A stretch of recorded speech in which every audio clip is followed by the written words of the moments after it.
the city streets and drive home traffic. Let's check the fair skies, nice and blue, nice and sunny and hot. 82 degrees right down the nation's capital.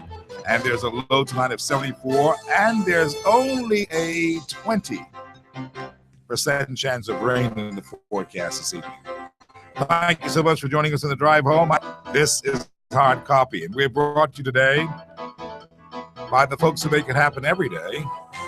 Bank of the Bahamas, the Bank of Solutions, BTC every day, Super Value, the All Bahamian Supermarkets, the McKinney Media Group for effective PR concepts, Island Made Products, Ministry of Tourism, Advantage Insurance and Brokers, 61 Collins Avenue, Super Wash, Ron's Electric Motors, Sky Bahamas, SIFA, Executive Printers, Henry F. Store, the Blue Ultra Pure Drinking Water, the official water of Hard Copy. You hear them in the fort now? They whoopsin', whoopsin'. They bouncing, they bouncing. Ah, boy, that carnival thing then starts. Traffic in this area of the neighborhood is kind of thick, and it's going to be even more traffic congestion as everybody gets set to go to the Bahamas Junkanoo Carnival. And they started the party from 12 o'clock today, friends. And right now, that's the music from Fort Charlotte. They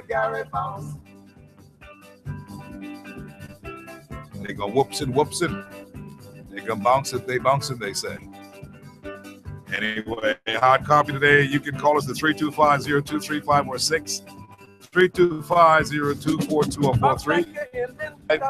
0252. BlackBerry. Can you compete with this kind of stuff? BlackBerry 69234. Follow us on Facebook today and on Hard Copy 242, and on Twitter, Hard Copy Bahamas, Cable Top Box 970, tune in radio, iPad, iPhone, any Android. You can pick us up and be a part of our conversation today. As on this first day of a 3-day extravaganza, and there are people who are very excited about that. So I thought I'd put some of that bouncing music to get you into the mood, because the weather is good, right? And it looks as if they're going to have some good weather, even though there's a 20% in the forecast tonight. So this may be a good time for you to go and get your tickets if you're going to be a part of the big weekend super event, the Bahamas Junkanoo Carnival. That's what's happening today. And of course, it's going to be happening all weekend long. But, you know, while there is great fanfare and hope for a big celebration this weekend, there's serious business in the country, as always. Serious business in the country is that Christie, even Christie is very concerned about Bahama. Christie, he looks dejected and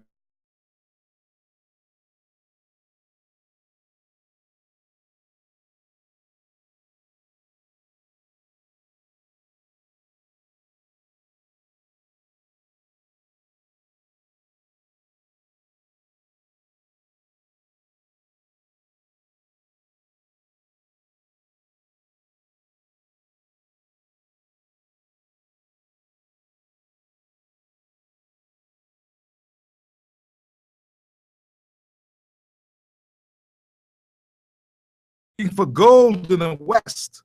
The old days, they used to say, "Go west, my friend, go west." No, when you go rush, go west. People in the Bahamas have been going west, looking to Bahama, but nothing's happening. The people in the West just aren't ready yet, and we don't know when they're going to be ready.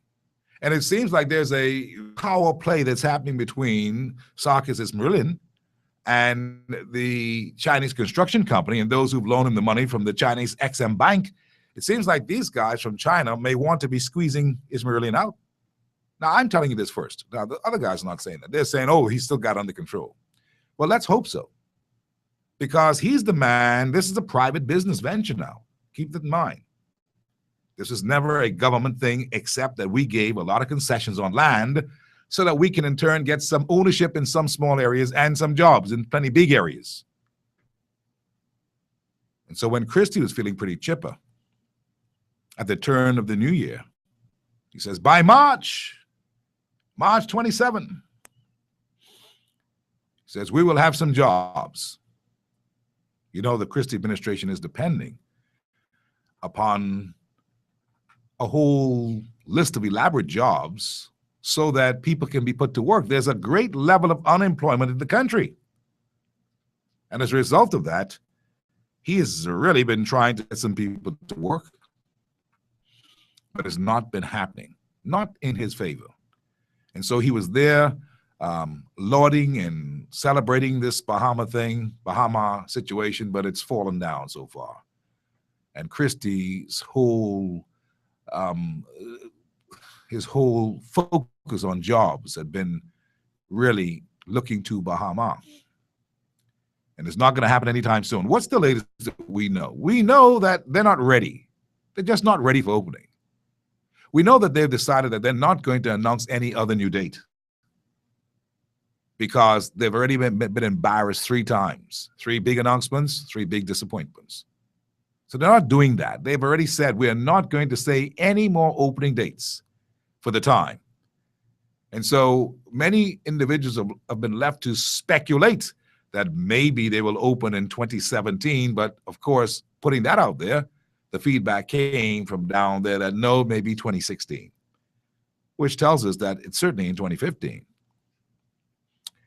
So those persons who would have left other jobs, you know, your mom always used to say, a bird in the hand is worth 2 in the bush. Do you know the meaning of that? 1 bird in the hand is more valuable than the one which you see in the bush, but you ain't got in your hand. A job in the hand is worth 2 in the West at Bahama. All dreams. Now, Nicole Martin has gotten into some trouble. Well, I don't think she's in any trouble, but Leslie Miller. Yeah, Leslie Miller, the same one who's to be the executive chairman, who's in all this trouble right now with BEC, can't get it right. Leslie Miller has taken exception as a member of the government that Nicole shouldn't be saying these things about Bahama as just a dream. She basically means it's almost a pipe dream. It's not going to happen. They're dreaming. Well, she said something along those lines, and he jumped over it. I don't think that's a big story. Personally, I think it's nothing to it. Because Nicole Martin has inside information about what's really happening, so she knows how bad it is. She may not have said so in detail, but her members know exactly how bad it is. And that's why she says this is only but a dream, this project. She's not the only one who feels that way. She just happened to she put words on it. She spoke it.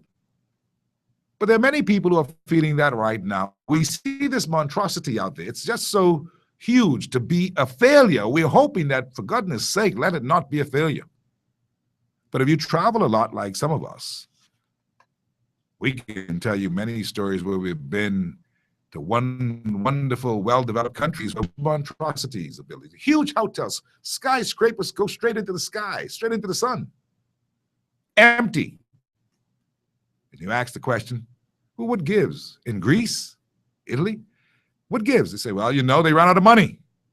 So the building is standing there shiny and pretty. You'll never know it's empty. It looks so good. Unfinished.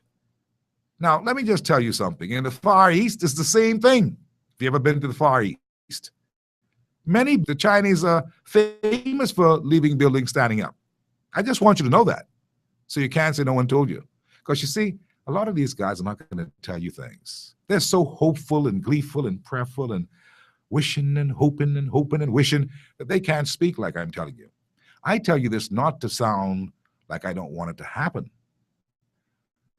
or to be downing or raining on their parade. I'm telling you this because we've got politicians who don't know how to speak the truth anymore. All these sweet, wonderful things they tell us. Just like a fella dating a girl, he tell her everything in the book and she believes that. She all just silly enough. Oh, he's a good job. Hey. Now, I'm hoping and I'm optimistic that something is going to break. Like Ismailian and these guys are going to work it out. They're going to fix this to the point where jobs are going to happen fast for the Bahamian people. But see, that's not Ismailian's problem. That's not his main concern. He said so. His main concern is to do the right thing, to finish this project, to get this construction completed, and to satisfy the many name hotels who are supposed to be a part of this big, elaborate, mega billion-dollar property. All these big name hotels are now looking at them, jaundiced eyes, like, what are you guys doing? And this is causing a serious impact upon the Bahamas economy, whether you know it or not. It is also ruining the destination, as Mr. Mark Antonis was telling somebody in the media that I saw on television. But it is doing that, because could you imagine all these people are booking stuff to come in, then they hear there's nothing that's going to be happening right now, and we've already marketed this thing. This is a very serious thing. I believe that we are so much in the spirit of carnival and happiness, the reality check. But you better get a reality check, because carnival can be finished on Saturday, a couple of days away. Then your nightmare. The reality is here. Can't do anything about it as people, but we certainly can get Christie's case to see quick, fast, and hurry. Do you know what it is for 1,000 people to be right now again? And the numbers may be more. Because they can't afford to pay the people at Bahama while they are not making anything happening. They're far from opening.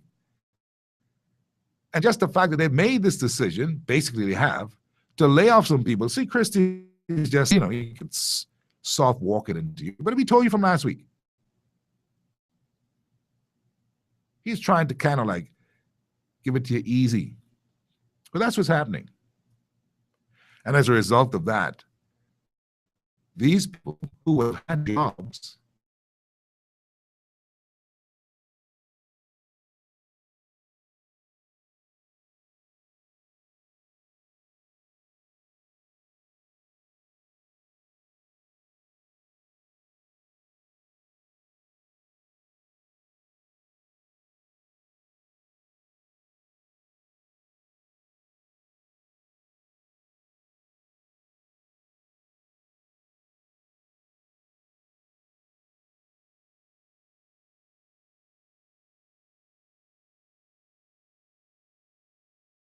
the trouble. We've tied up all of our roadways, all of our nice properties in the West to this monstrosity, and we don't see where we're going. So you better believe Christie's worried. He's very worried. He's anxious and worried. He says he has major concern over the delays, but the bigger picture is that what if these guys can't work out their situation in time? In time, that is, before 2016. See, that's key. See, you have to understand something now. Christie needs to put some people to work before 2016. He was hoping by 2014. Didn't happen. He was hoping by 2015. Don't look like it's going to happen. And this week, as we speak, today is the 3rd anniversary of the PLP coming to power. Today's the 7th, right? Right. 2012. They came back into the Office of Governance. Between 2012 and 2015, what can you measure as far as achievements, as far as the tangibles that they spoke of? These are things that are going to be sobering in the mind. Right now, people ain't into it. I know. I understand. You're trying to find one costume. You're trying to find one ticket. I understand. But I must still tell you, it's my job to tell you. We're going to wake up from our drunken stupor. I said, it's collective we know. Well, from this carnival weekend to the reality of a Monday morning. There's nothing to distract you other than the reality of the reality. So that's where we are. 2 guys are fighting, Ismailian and the fellas from the Chinese construction company, the American group, I suppose, and the XM Bank, who perhaps they love it. See, the mortgage got to now be paid, You didn't know that. Oh, yeah. They ain't making no money. But mortgage time is now, 2014. That was the opening date, December. Mortgage to kick in. These guys aren't finished. That's the reality. They look like they're trying to do some things. They look like they haven't stopped work, but the work is going so slow. It seems like they're trying to gather now to make that thing out there look like something, because all that waterfall and stuff that you all rendition, I don't think that's going to happen. I don't see it.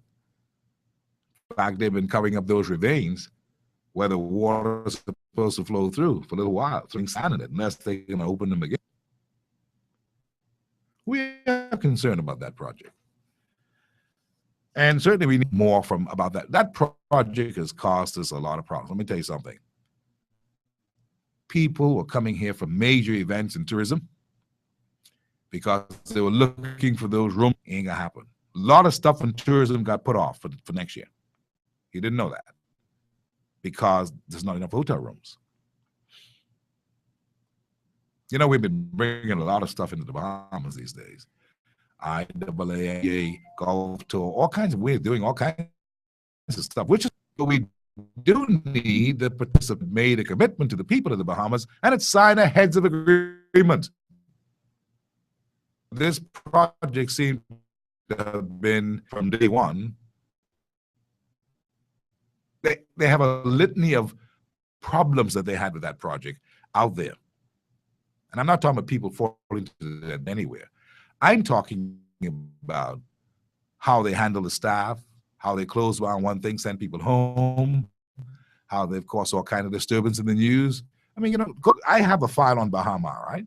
And I looked at it just to see, let me mark and see how this thing is. And all I can see is controversy. Straight from the beginning, right? A whole file of controversy. These guys didn't even get it right in inviting people to come out there from the different local stations to get the support of the local media. They played politics with that. So when you hear some of us talking without any fear of contradiction, it will be given to you straight. It's because they've built no relationship with many in media. They know what they're doing. So if you know what you're doing, get it done. There's no breaks. The government gave so many breaks to Bahama that, you know, anything can go. I mean, the government is very soft on them. Had it been Ingram, I'm going to tell you right now, and I don't like bringing this up, but had it been Ingram, it'd have been a different picture, guaranteed. You got to get tough on these fellas. They'll take you for a ride. You've got to get tough on these guys. They can do better. Don't mind them. They can do better. And Ms. Marillion ain't checking for this thing that Christie wants some jobs. That's not on his plate. That he could care less about that. That's no priority to him. That's a priority to the government to get jobs. But that's no priority to the people who are doing this hotel.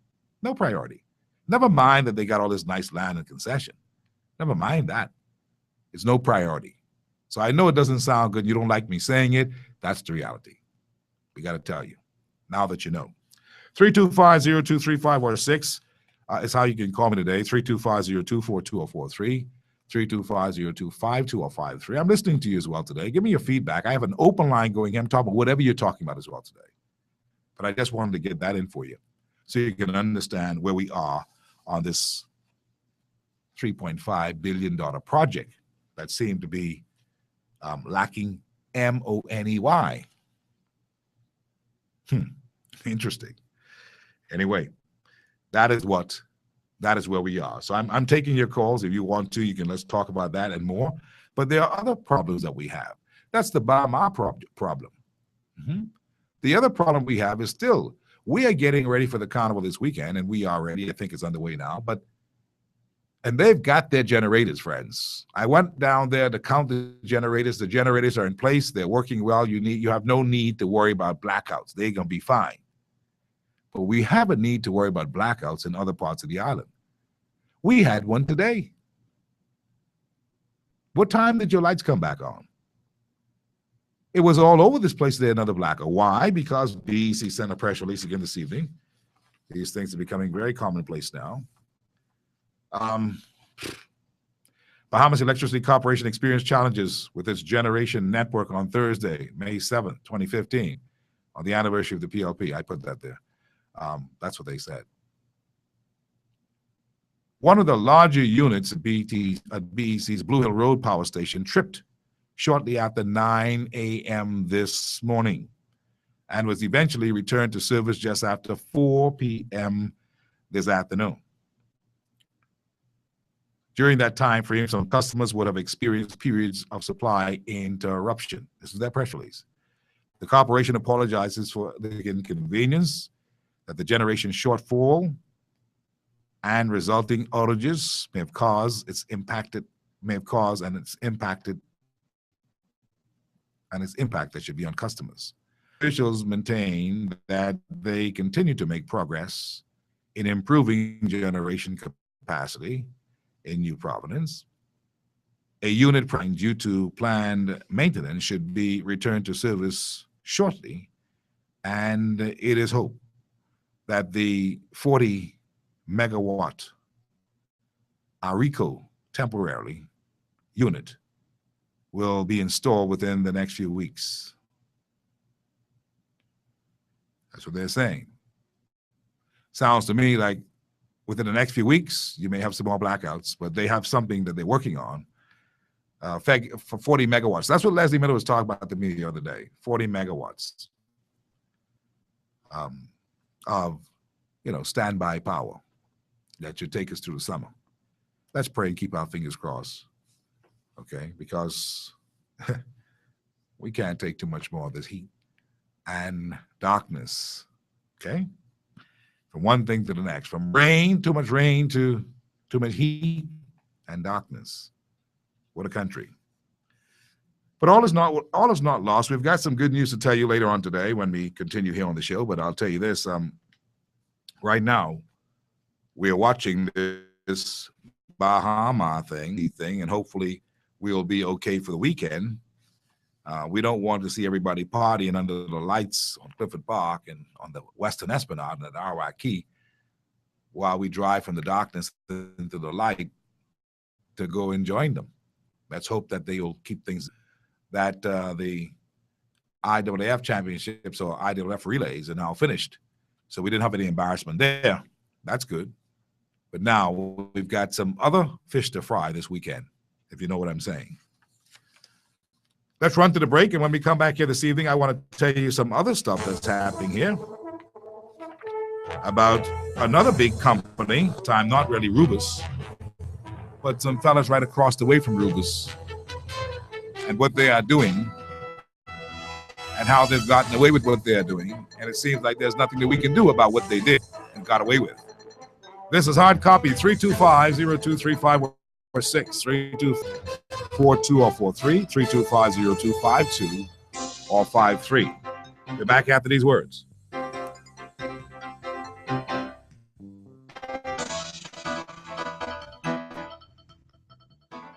The Bahamas experienced record heat in April. Well, it's staying hot in May at Super Value and Quality supermarkets with sizzling savings like Carno Cream, the large can, 99 cents. Ocean Spray Cranberry Juice, 60-ounce can, $4.99. Vitamol Tonic, the can or bottle, the 12-ounce size, 99 cents. Value Time Foam Plate, the 40 count, $1.69. Chicken leg quarters, the 10-pound bag, 89 cents per pound. All that and more at Super Value and Quality supermarkets, your Bahamian supermarkets.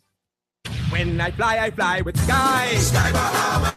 When I fly with Sky. Sky Bahamas. Oh. The plane them spanking clean. The pilots them voice red. They fly you out on time. They flight attendants red. Service is their passion. With you they take good care. Safety is their culture. Yes, they'll get you there. When I fly. Fly with us to Fort Lauderdale or the beautiful Bahama Islands. Book today at 702-2600 or visit our website at skybahamas.net and experience Sky. Sunday, May 10th is Mother's Day. What are your plans for Mom this Mother's Day? This Mother's Day, celebrate Mom while dining on Sapadilla's amazing 5-course Mother's Day menu prepared by award-winning executive chef Edwin Johnson and his team. Call right now at 327-0611 to reserve your table or email us at reservations@sapadillabahamas.com. Fine dining awaits you this weekend. Take Mom out. Don't spend all the money someplace else. Take Mom out on Sunday. Sunday is Mother's Day. Celebrate Mother's Day with a fine 5-course fantastic meal at Sapadilla, an amazing 5-course meal prepared by executive chef Edwin Johnson. It's going to be delightful. They start at 11 o'clock in the morning and continue till the afternoon.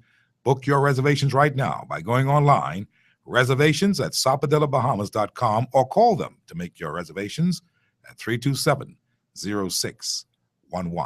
Children, by the way, eat at half price. At Henry F. Store Electric Company, we supply all your electrical needs for any size project, from residential housing to luxury hotels. We can help you achieve just the right look, from doorbells to chandeliers, table lamps to ceiling fans, wire, conduit, panels, dimmers, switches, plugs, and even tools. And don't forget light bulbs. We have those hard-to-find, energy-saving fluorescent bulbs and more. Henry F. Store Electric, number 135 Mackey Street. Over 50 years of reliability, service, and low prices. We also ship to the Family Islands. The choices we make can make us, like who we turn to for investment and retirement advice. Choosing CFAL means having a trusted advisor on your side, helping you build wealth and meet your financial goals. We manage pension assets for businesses and offer individual plans to help you design a secure retirement. We can provide brokerage services and comprehensive research support for clients needing a little more investment guidance. CFAL can help you build a portfolio you can be proud of. Visit us at cfal.com. CFAL sees your future. Oh, well, love my island. Oh, my island made. Oh, well, love my island. My island made. Oh, well, love my island. Island Made, locally produced products here in the Bahamas and available for purchase.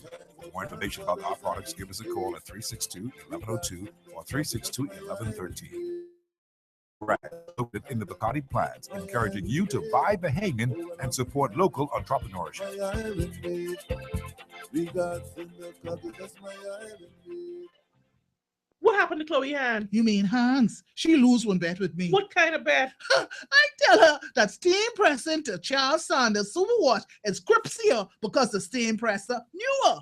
She said that don't make no difference. I asked if she want bet. She said, yeah. I say, okay, you go to Prince Charles Sanders. Call me on my cell when you get there. Then we could put our left hand in the presser for 3 seconds. Then we can switch. I go into Prince Charles and you come over here. So she do that. I believe that steam pressing to Prince Charles hot because she did put down one piece of oil already. Well, how about your hands? We can get to that. So she hang up and she go on to Charles Sanders, where she called me again on my cell. This time, I tell her we could put our right hand in this time for 3 seconds. Then after all the data is in, we can make a determination. So which one was the hottest? I don't know. How you mean you ain't know? I was home. Superwash for the hottest steam pressing anywhere. There's no other talk show like the show. If it's 5 o'clock, it's hard copy.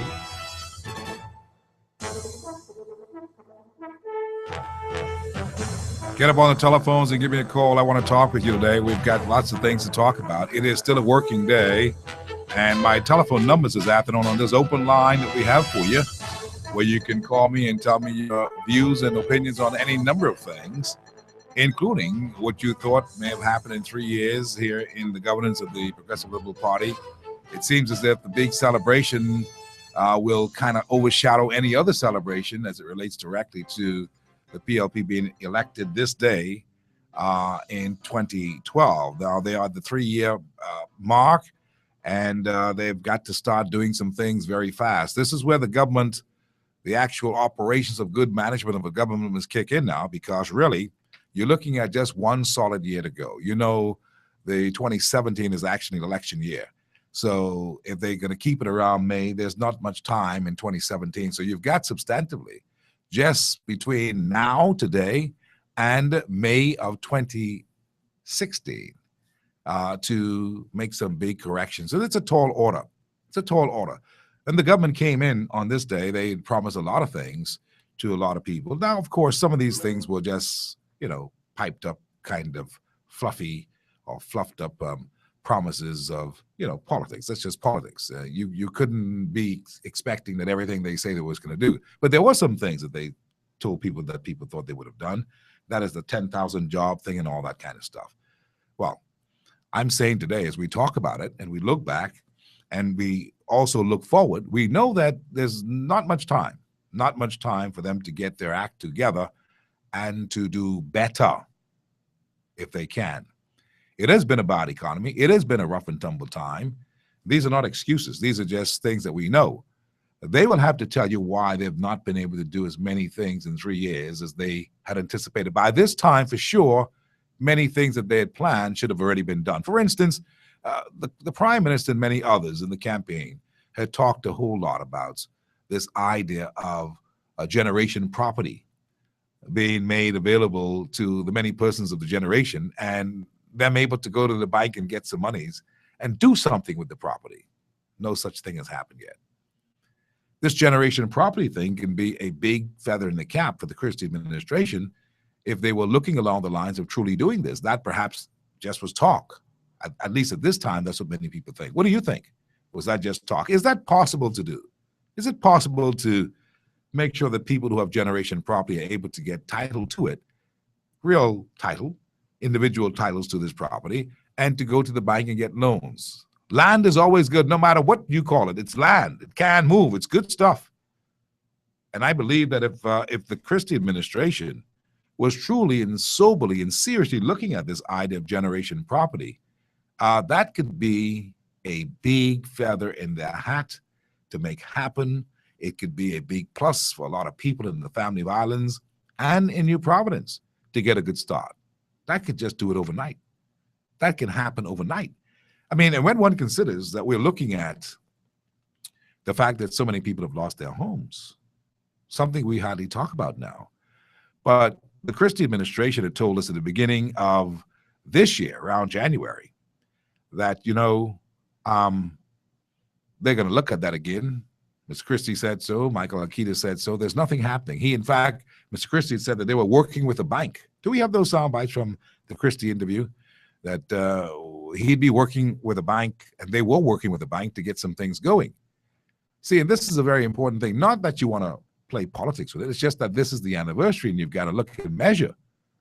Otherwise, we're joking. All of us are joking. We need to know what we are in for. And so I ask you today on this show, what are your thoughts about where we're going? Do you think that there are some who have written off this whole 5-year term and we're just waiting on a date? What do you think? I mean, people may just be in a mood now where they are not too particular. In fact, a friend of mine told me, says, Steve, what's happening here is this. Says, this group, meaning the present administration, so this group is just trying to make some money for themselves. They're not interested anymore in governing the country. I don't want to buy that. I don't want to hear that, because I would refuse to believe that. But then, the fellow told me this several times. This group, they're just trying to make some money. And that's what it's about, Steve. You got to try and make some too. If that's the case, then it means that we're not really serious about governing the country, and that we have more troubles ahead. It cannot be that we are just interested in making a few dollars for our friends and our lovers and our family, and that's it. We got a country to run. What do you think? Do you get that feeling? Do you get that feeling? Man, we've got all kinds of a surplus of money, This value-added tax thing is working. They're collecting the monies. The storekeepers are paying. You are paying as a consumer. We are all paying. Monies are being collected.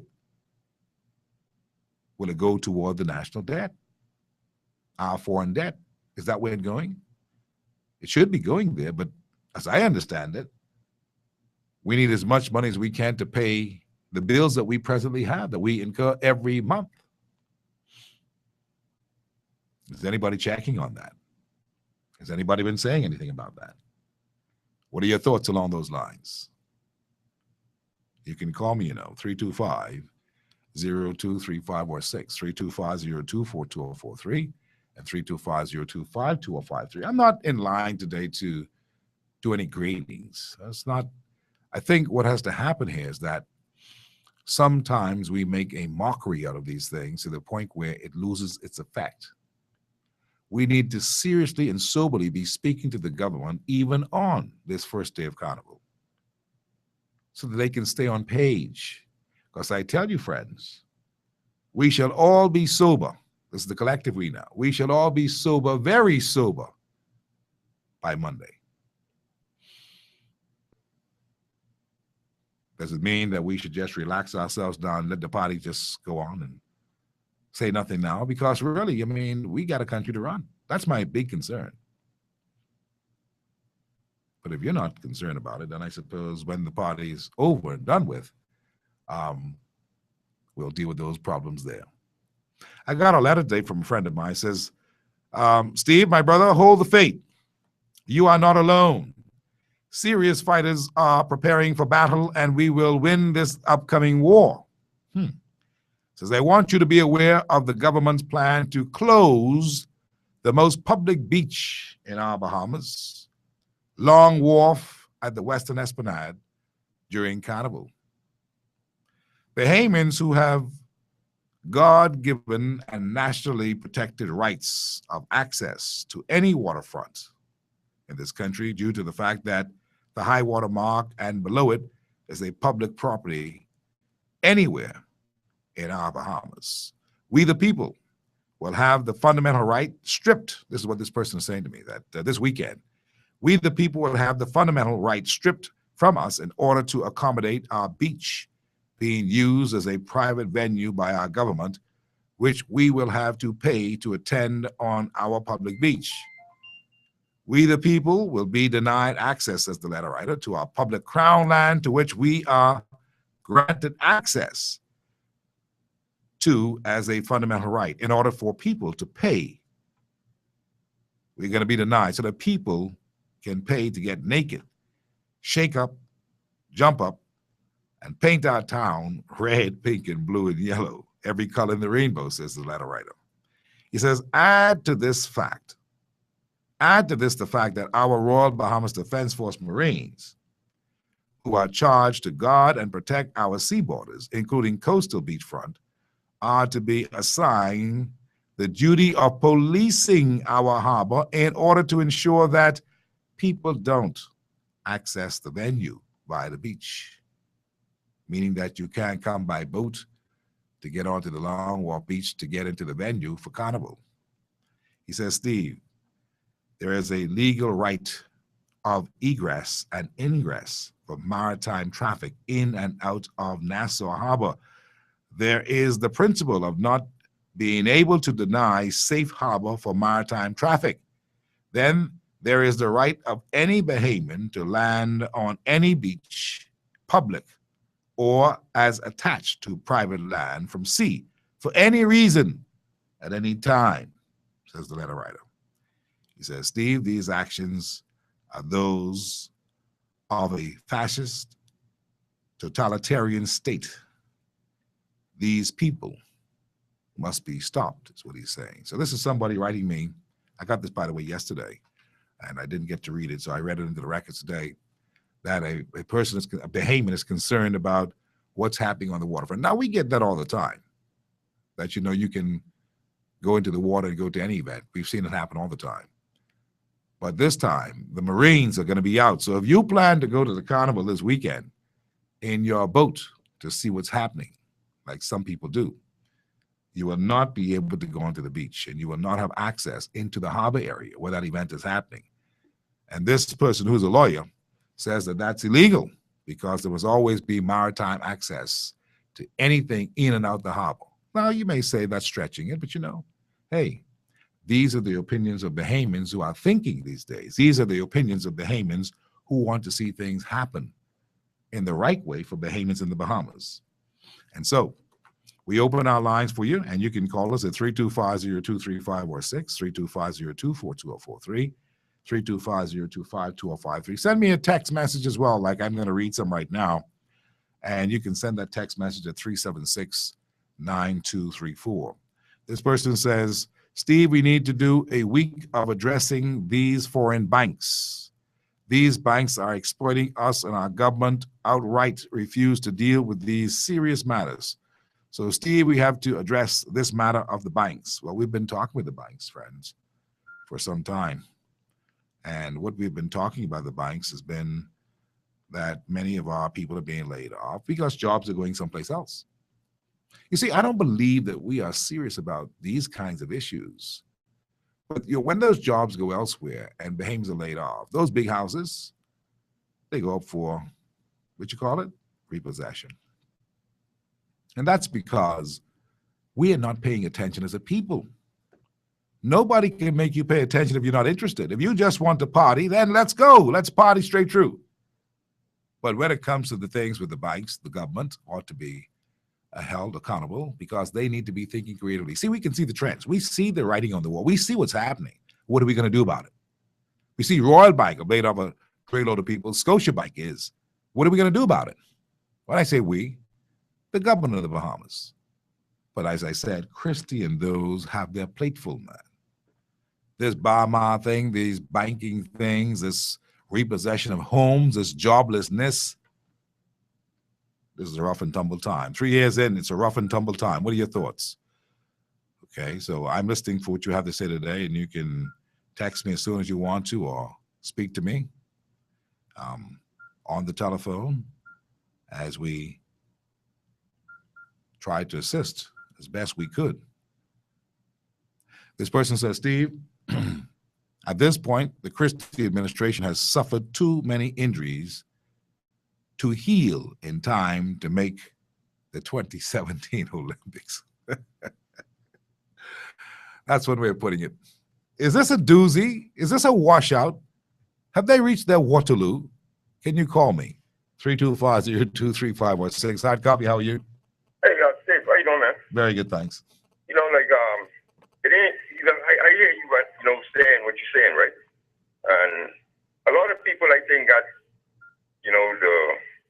can hit the pin on the head, but they're just afraid to speak. The intimidation in this country has loomed beyond the imagination of intimidation. And these people have children, they have family, they're afraid. Many of their kids go away to school and they don't come back. Yeah. Tell them to stay over there just for safety. Mm-hmm. They can't run with the in crowd over here. They might come home. And then hear bad news the next day. But what I like to say, what is government? What is Bahamian government? What is Bahamian governance? First, you have some elected officials, men and women, and beneath them you have what you call the government workers. But most of all, these what we call politicians are soul bearers. They on their own, and the workforce beneath them, they represent many institutions with a lot of power. And I think right now politicians are being intimidated. Politicians are being intimidated. They're being intimidated. Okay, if you give me a job, I'm not going to tell you that I'm being intimidated and I can't give you results. Because then you say, what are I paying you for? And they've been going around taking detours, but if you only so many years you can do that. Yeah. And then the criticism starts. Well, you got to be upfront, my friend. You've got to be upfront with the people. I'm saying it's time for our elected officials to belong to their own institution, like in America and other states. I see. A senator is a senator for life. You don't mess with them. He'll come and get you. I see. See, even in England, people don't go off in the bar and rough mouth the Queen. They might come back the next day or forever. The Queen got, religion is so deep in this town. Brother, this is democracy. People have a right to say what they feel like in a democracy. As long as they don't malign anybody or defame anyone, people can speak of what they want to speak. That's just what a free society is. I understand your point of view, but see, we've been criticizing the shape of positives before it gets where it can make a difference. Listen, to uplift it negatively. Yeah, I hear what you're saying, right? I appreciate you. I'm saying politicians, right? Whether it's police force or it needs to be made up of various different individuals who could just safeguard the lives and make in the work habits of those who get elected to make a difference. Other than that, we just right where he is. I hear you. Okay, I appreciate your call. I mean, you're taking me around America around. I'm confused now. I don't know what you're talking about. Could be because I'm a little tired. I don't know. You may be making sense. Maybe me who's indifferent today. But I think I heard him say that he has some mercy and feels sorry for politicians. Oh, I don't. Let me tell you something. These guys got it going on, the politicians. They're living high off the hog, friends. There's no time to feel sorry for anybody. This is time for relentless criticism because only relentless criticism is what they understand. They do nothing until there's a serious cry. I mean, can this guy actually say that to me in the face of all that happened this week? Politicians going to town meetings with a rent-a-crowd crew. totally oblivious and totally showing lack of compassion for the concern of people at Rubus in the Marathon area. And we must feel sorry and they need protection. The politician in our style of Westminster democracy, they are elected officials. They are there to serve the people and to look out for the people's interests, and they are there to make the proper kind of legislation to build a country. We should be happy to be building a country with politicians with means and know-how and drive to help to shape where we are going. We get some new legislation, friends, for the environment after a major crisis. Ken Dossett tables it and sends it to the media, says, look at what we're going to be doing. Well, bravo, we're happy. But would we have seen that if there was no Rubus spill? If there was no outcry from the Bahamian public, who has to relentlessly criticize these fellas to get them to get the lead out and do some work on behalf of the people for the people's protection. So if you feel kind of guilty about criticizing the politicians, you feel guilty by yourself. I certainly don't. They expect to be criticized, and they should expect more of it. Now, when they do good, we kind of big them up too. But you get the good with the bad. There's no such thing as relaxing and allowing these guys to live in their own little world as if, they're so tired of the criticism that, you're beating them into submission. Well, do your job. Simple as that. You do your job, and people will have nothing to complain about.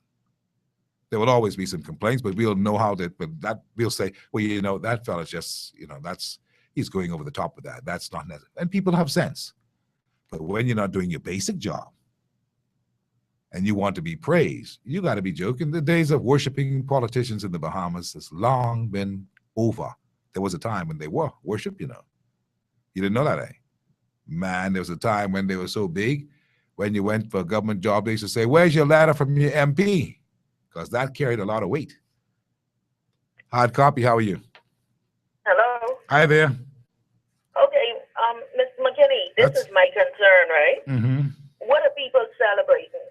What could this country be celebrating? You mean right now, today? They're celebrating that they are perhaps still alive and breathing God's fresh air, because they can be celebrating that their pockets are full of money and their house is full of grocery. I know that. You know how much jobs 9 million could create for the next 2 years? I mean, come on. What do you Are you there? Go ahead. say? Like you say, Sunday, the pot empty, the cupboard empty, everything empty. People don't care about Rubens because they run in that area, but they living in West Winds, Lightfoot Hills, place in the next place. They are feeling what the people in that area feeling. I can believe you. Yeah. Look at how much I hear no one talking about the schools within that area. Look at how much children was affected or being affected by that. Yeah. Well, we are a very peculiar country, I don't know what will make us catch ourselves and understand what the big picture is. We tend to be laid back and totally without any concern, very flippant on a number of issues until it hits our doorstep. And then we want to understand that the world must cry with us. We got to get it together. I mean, as a people, we've got to get it together. We are so easily distracted. Right now, today, people are distracted, boy. They trying to get home. They trying to change up. They gonna party from tonight. They ain't even going to wait tomorrow. You need to know that. Let me tell you, this ain't have nothing to do with no carnival. These people using this as their campaign and their anniversary celebration. And every year until election, it could be celebrated around this time, so they could have free money to ball people and to make it and to show people really what they think of them. That's all they're using this for. This ain't for no, I believe in no Bahamian. Wow. This anniversary celebration. Is that what it is? My goodness. Mr. McKinney, I hope my people get sense. Yeah, I appreciate your call. Thank you very much. 325-023516. I never looked at it like that. She says this is really a celebration. Well, maybe if all things were going well, there would have been something to celebrate.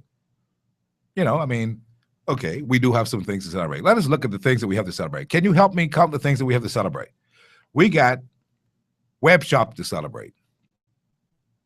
For sure. We passed the bill. And we have an abundance of web shops around the islands and the entire country, even down in Meguana. We got web shops. So we can celebrate web shops. In the area of healthcare, we got talks of a catastrophic healthcare insurance to come sometime. We don't know when, but sometime. Anyway, they're talking about it. So that may be something to celebrate. We've got, I'm trying to think. Yeah, you got to help me, friends. I'm trying to find the things to celebrate. Since you like gambling, you've got the gambling to celebrate for sure. You got this proposal of a health program to celebrate. You've got, what else is there? Help me, Irvin. What else do we have to celebrate? I know we can't celebrate that we've got more jobs, because we don't. We can't celebrate that we've saved some homes, because we haven't. We can't celebrate that we've put people into new homes, because we haven't. We can't celebrate that we've got our environment under good wraps, because we don't. We can't celebrate. Listen, you tell me what we can celebrate, if there was a celebration. Now, maybe if they'd done some things to the point where people had been feeling good, that, boy, 3 years, now we moving, we cooking. Can you say that to me today? Can you truly say to me, now we cooking with gas? That's a bad word, that gas thing. Scratch the gas word. That has bad stuff on it, because of Rubus. But you can say, now we fire it on all cylinders. Are we? I'm a very optimistic fellow, to be honest with you. I'd like to talk about all the good things. And there was even a group of people who are in the business of gambling who would like me to say something every day on the show, something positive and something good, and have it sponsored by the gambling people. Well, I can't do that. I appreciate the gesture, but I can't do that. See, I can't do that because I don't believe in gambling. Personally, I don't. I think gambling is a waste of time. I think gambling is going to make more people very, very poor. We can't afford to gamble. We don't have nothing. Gambling is for people who got money to burn. You ain't got no money to burn. You got your little 25 cents, so you'll be saving that to water tin of cream. You want to gamble that off to try to get this elusive number. Well, that's what the people want, Christine, I'm saying. So we got gambling. But what else do we have that's tangible that we can say, boy, Now, we got Carnival. But you know the story on Carnival. We're just going through the motion to try to be decent in the face of all this indecency, You know that Carnival, this particular one, leaves a lot to be desired. You all know that. Don't make me to go talk about that, because I want to talk about other people's things. But, let's be real. We ain't got nothing to talk about until celebration. Nothing. I wish we had something. You want us to celebrate that the banks are laying off payments left, right, and center? The lady says that this is a celebration. I don't know about what. This is perhaps something the government wanted to do to try to find some monies to get the economy going. But we have failed with it. With this one, we've failed. Don't fool yourself now. We going through the motion, since we then here, you might as well party. That's the kind of attitude that's happening over there. You know that old soca song would say, Jane, it is 4 o'clock in the morning, Jane. It is 4 o'clock in the morning. Say, look, man, let go me damn hand. Let me have me fun. When I did, I done. Oh, yeah, I ain't ready yet. I'm having a good time.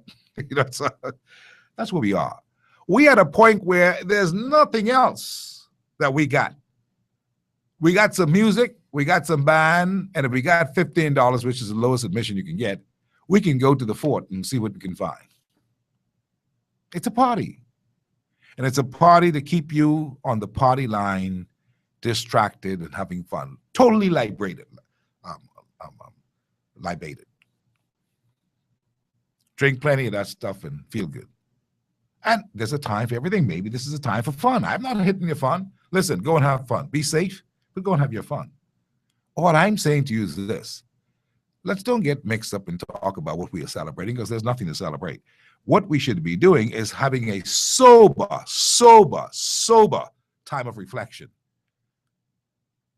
After the carnival, we can do this. Sober time of reflection as to where we are.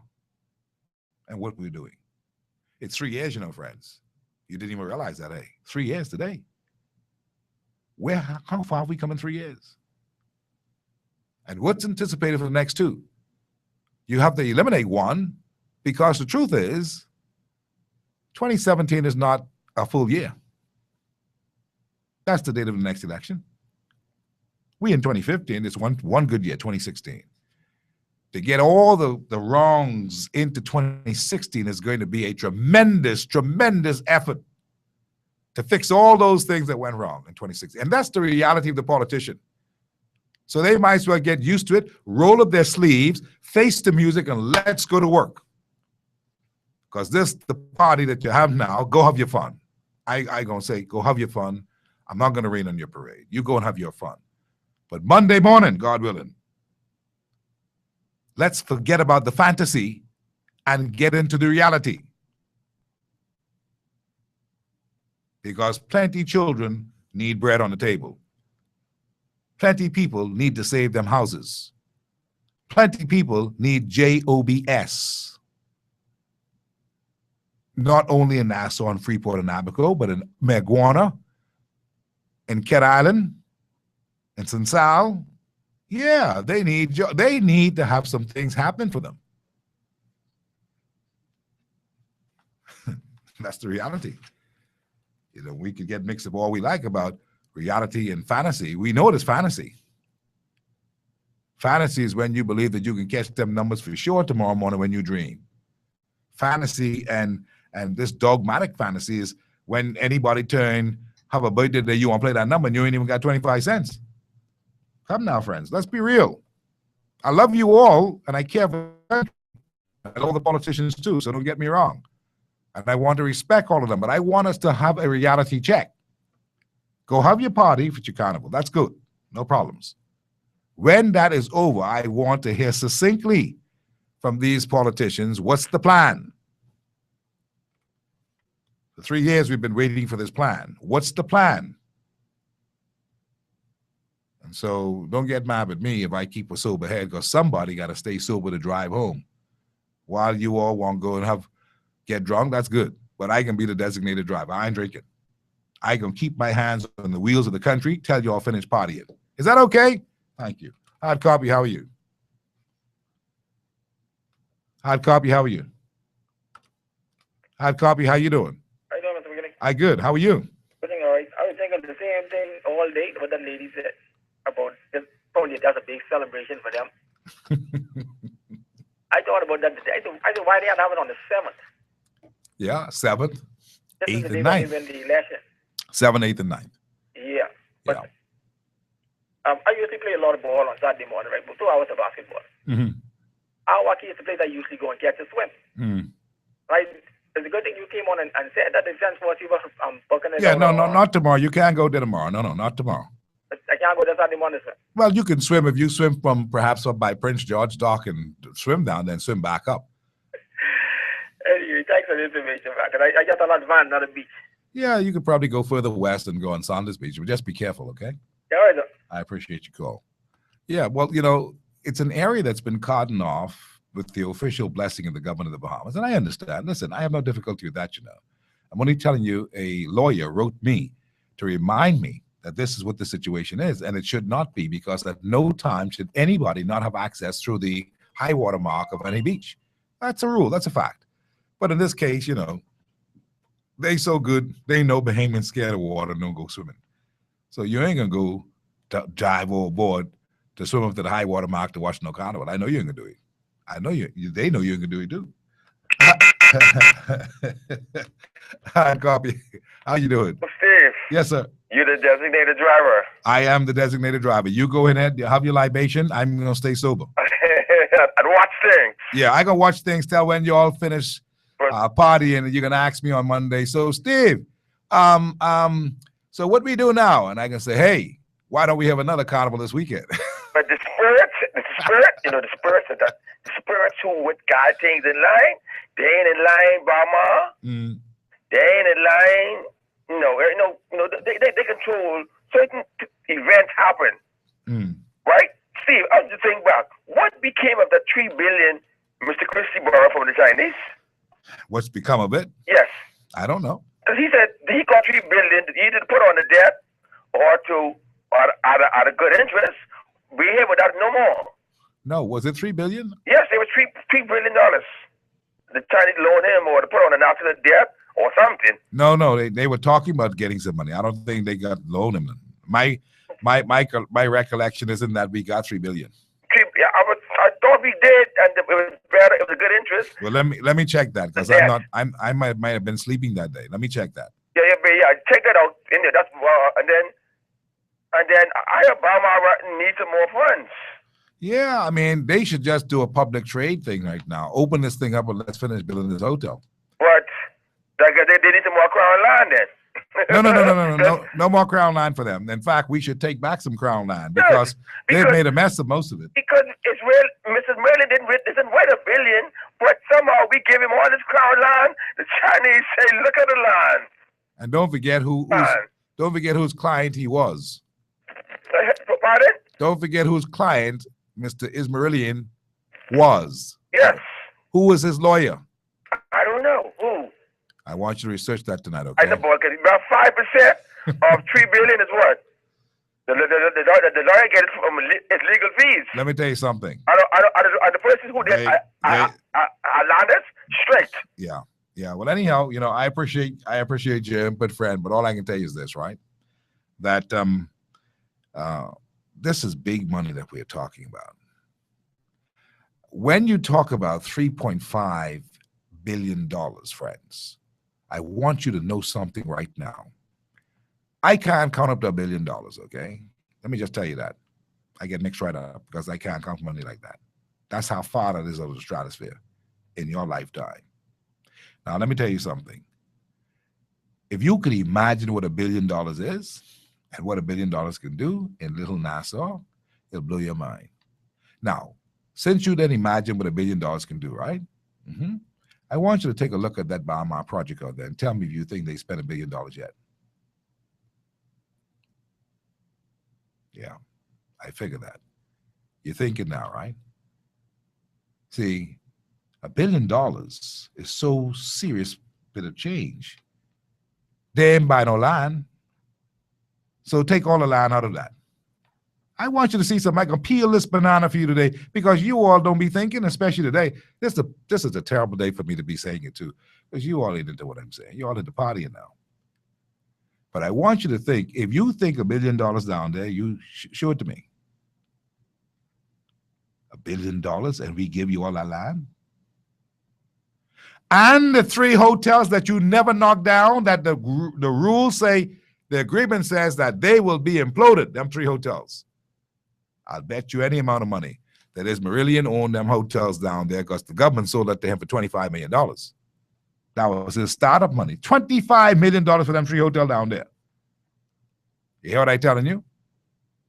So he got a little something because it's in his name. That's why he could go and get the money from the Exim Bank. This is a deal between him and them. This ain't no deal with you. But on top of all of that, 3 hotels for $25 million.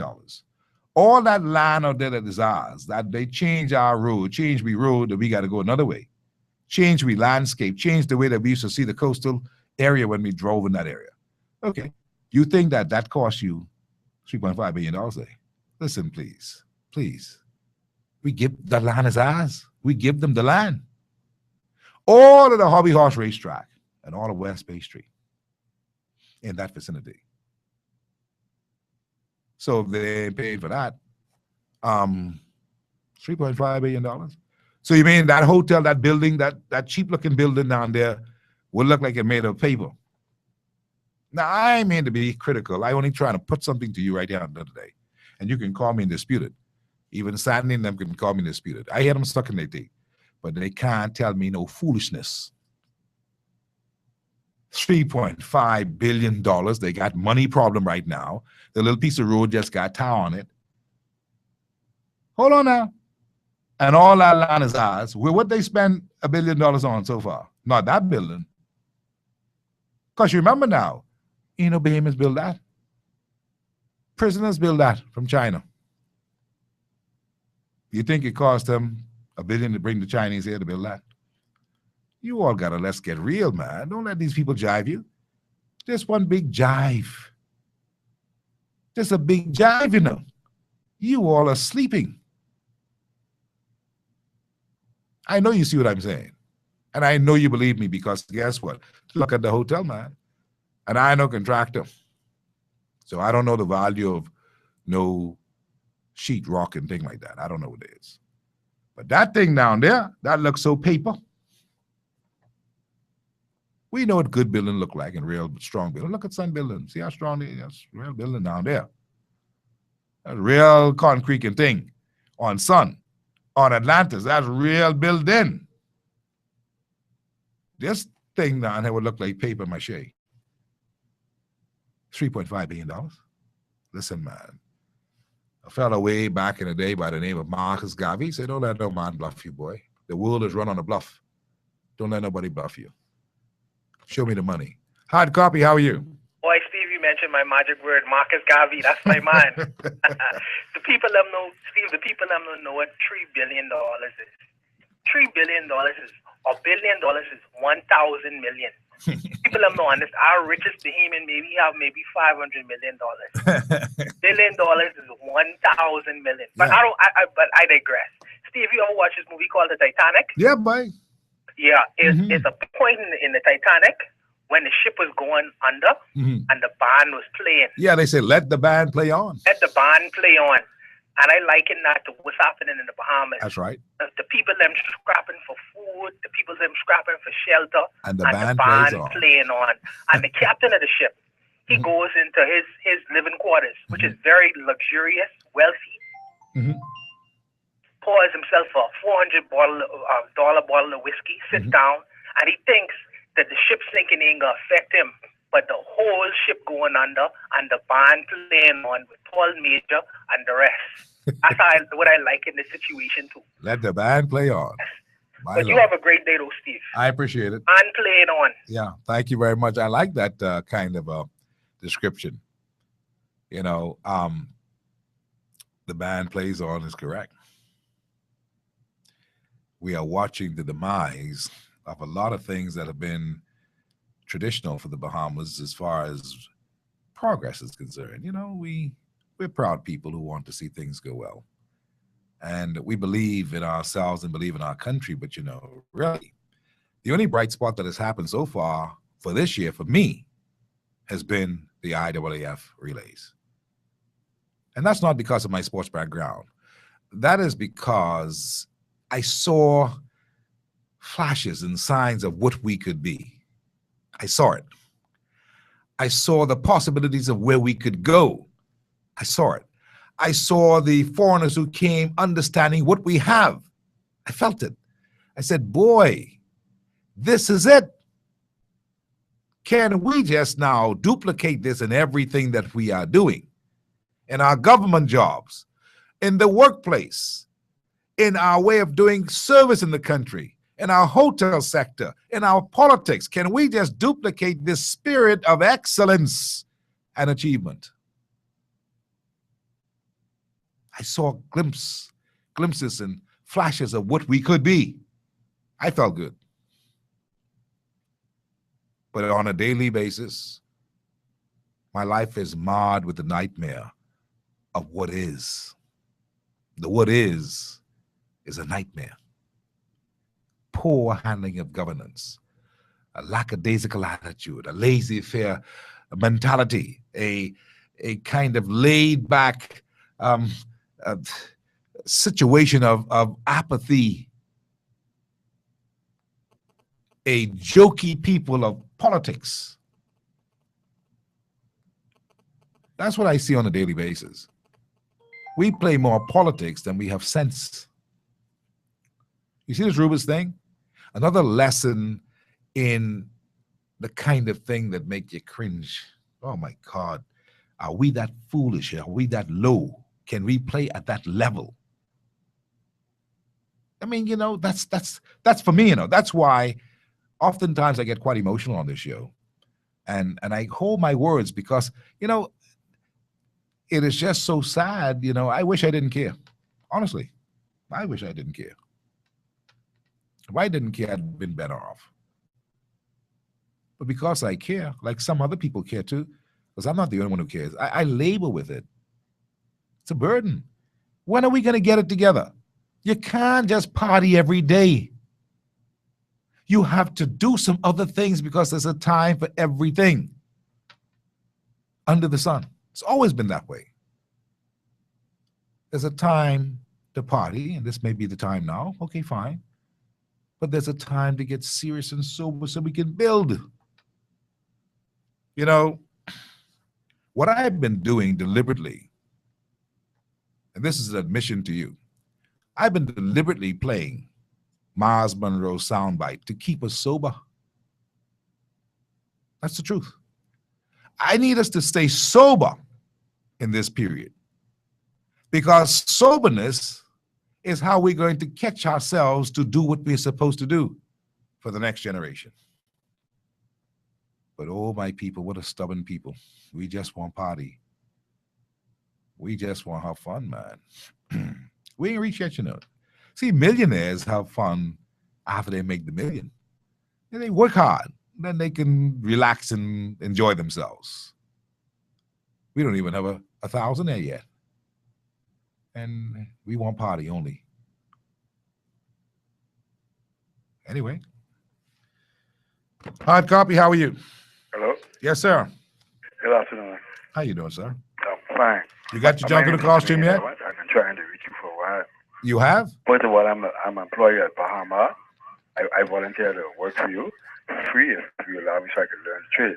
I want to really realize how important what you're doing right now is and how close you are to God. Because in the beginning they said the word was God and God was the word, and that's all you would do is practicing communication, the word, right? Mm-hmm. But I want you to think about this. What is it would cause an entire cabinet to sit on the Ruby's oil spill for a whole year? And then what about the FNM? Didn't they know? Or didn't they find out? Didn't they hear it? Or the DNA? Didn't anybody hear it? Is it possible that the cabinet could have kept that a secret for all those years without the FNM, PLP, FNM, and DNA knowing that? No, it's not possible. It's not possible. All right. No. So then the question is, the answer then, they all knew. The handwriting is already on the wall. Right? They knew. You Somebody believe right now, if someone was to bless you, Steve McKinney would say $5 billion or that's $5 million. That's even $5 million. Mm-hmm. And you was to decide, because you have a plan, you have many plans that you've got from different people, like the lawyers you talk to all the time, and you would decide to just put 30 people up for election in different constituencies. You would beat the PLP automatically, just like that.